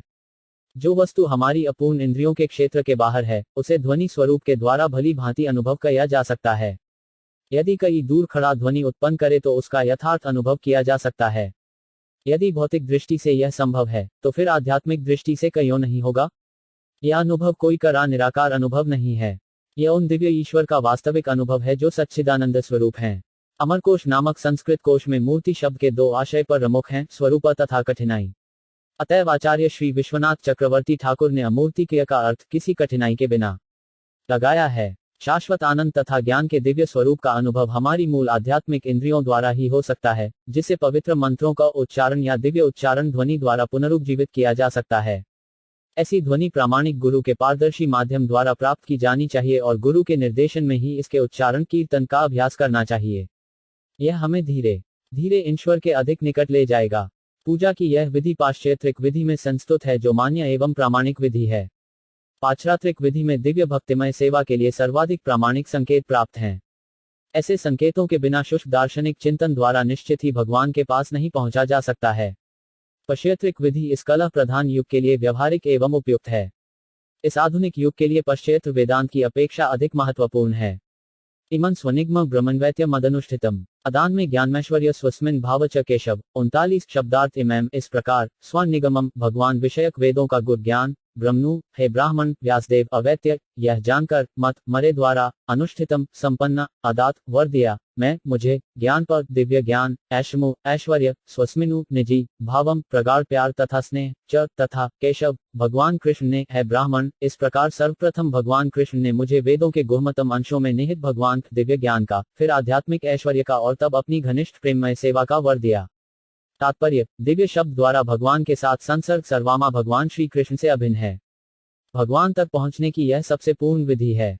भगवान के साथ ऐसे शुद्ध संसर्ग द्वारा जो भौतिक विचारों के अपराधों से रहित है, जिनकी संख्या 10 है, भक्त भौतिक स्तर से ऊपर उठकर वैदिक साहित्य के तात्पर्य को समझता है एवं दिव्य संसार में भगवान अस्तित्व को भी समझता है। जो अपने गुरु तथा भगवान में अनन्य श्रद्धा रखता है, उसे भगवान क्रमशः अपने स्वरूप का साक्षात्कार कराते हैं। इसके पश्चात भक्त को योग की सिद्धियां प्रदान की जाती हैं, जिनकी संख्या 8 है। इनसे भी बढ़कर भक्त को भगवान का पार्षद स्वीकार कर लिया जाता है और उसे गुरु के माध्यम से भगवान को विशिष्ट सेवा का कार्यभार सौंपा जाता है। शुद्ध भक्त अपनी सुप्त योग सिद्धियों के प्रदर्शन की अपेक्षा भगवान की सेवा करने में अधिक रुचि रखता है। श्री नारद ने इन सब का वर्णन अपने निजी अनुभव से किया है और मनुष्य को वे सारी सुविधाएं प्राप्त हो सकती हैं जो श्री नारद को भगवान के शब्द प्रतिरूप के उच्चारण से प्राप्त हुई थीं। इस दिव्य ध्वनि शब्दों के उच्चारण पर कोई प्रतिबंध नहीं है, बशर्ते कि इसे नारद के प्रतिनिधि से प्राप्त किया जाए, जो गुरु शिष्य परंपरा पद्धति से चला आ रहा है। त्वम्प्यच्छ्रुत विश्रुत विभो समाप्यते यैन विदा बुभुत्सितम प्राख्या ही दू खेर मुहुरार्दितात्मना सर्क्लेश निर्वाणमुशंति नान्यथा 40 शब्दार्थ त्वम तुम अपि भी अद्भुत विशाल श्रुत वैदिक साहित्य विश्रुत सुना हुआ विभो सर्वशक्तिमान का समाप्तते संतुष्ट यही जिससे विदाम विद्वान का बुभुत्सितम दिव्य ज्ञान सीखने के इच्छुक को प्राख्या ही वर्णन करो। दुख है दुखों से मोह सदैव अर्दित आत्म नाम पीड़ित जनसमूह को सर्क्लेश कष्ट को निर्वाणम शमन उष्णति न नहीं निकल पाते अन्यथा अन्य सात्वनों से। अतः कृपा करके सर्वशक्तिमान के उन कार्यकलापों का वर्णन करो जिसे तुमने वेदों के अपार ज्ञान से जाना है, क्योंकि उससे महान विद्वत जनों की ज्ञान पिपासा की तृप्ति होगी और साथ ही सामान्य लोगों के कष्टों का भी शमन होगा जो भौतिक दुखों से सदैव पीड़ित रहते हैं। निस्संदेह इन कष्टों से उपचरने का कोई अन्य साधन नहीं है। तात्पर्य, श्री नारद मुनि अपने व्यवहारिक अनुभव से निश्चित रूप से प्रमाणित करते हैं कि भौतिक कर्म की सारी समस्याओं का मूल समाधान परमेश्वर की दिव्य महिमा को दूर दूर तक प्रसारित करने में है। सज्जनों की 4 श्रेणियां होती हैं और दुर्जनों की भी इतनी ही श्रेणियां हैं। चारों श्रेणियों के सज्जन सर्वशक्तिमान ईश्वर की सत्ता को तब स्वीकार करते हैं: 1 जब वे विपत्ति में पड़ते हैं, 2 जब उन्हें धन की आवश्यकता होती है, 3 जब वे ज्ञान में बढ़ जाते हैं तथा 4 जब वे ईश्वर के विषय में अधिकाधिक जानना चाहते हैं। वे अंतःप्रेरणावश भगवान को शरण ग्रहण करते हैं।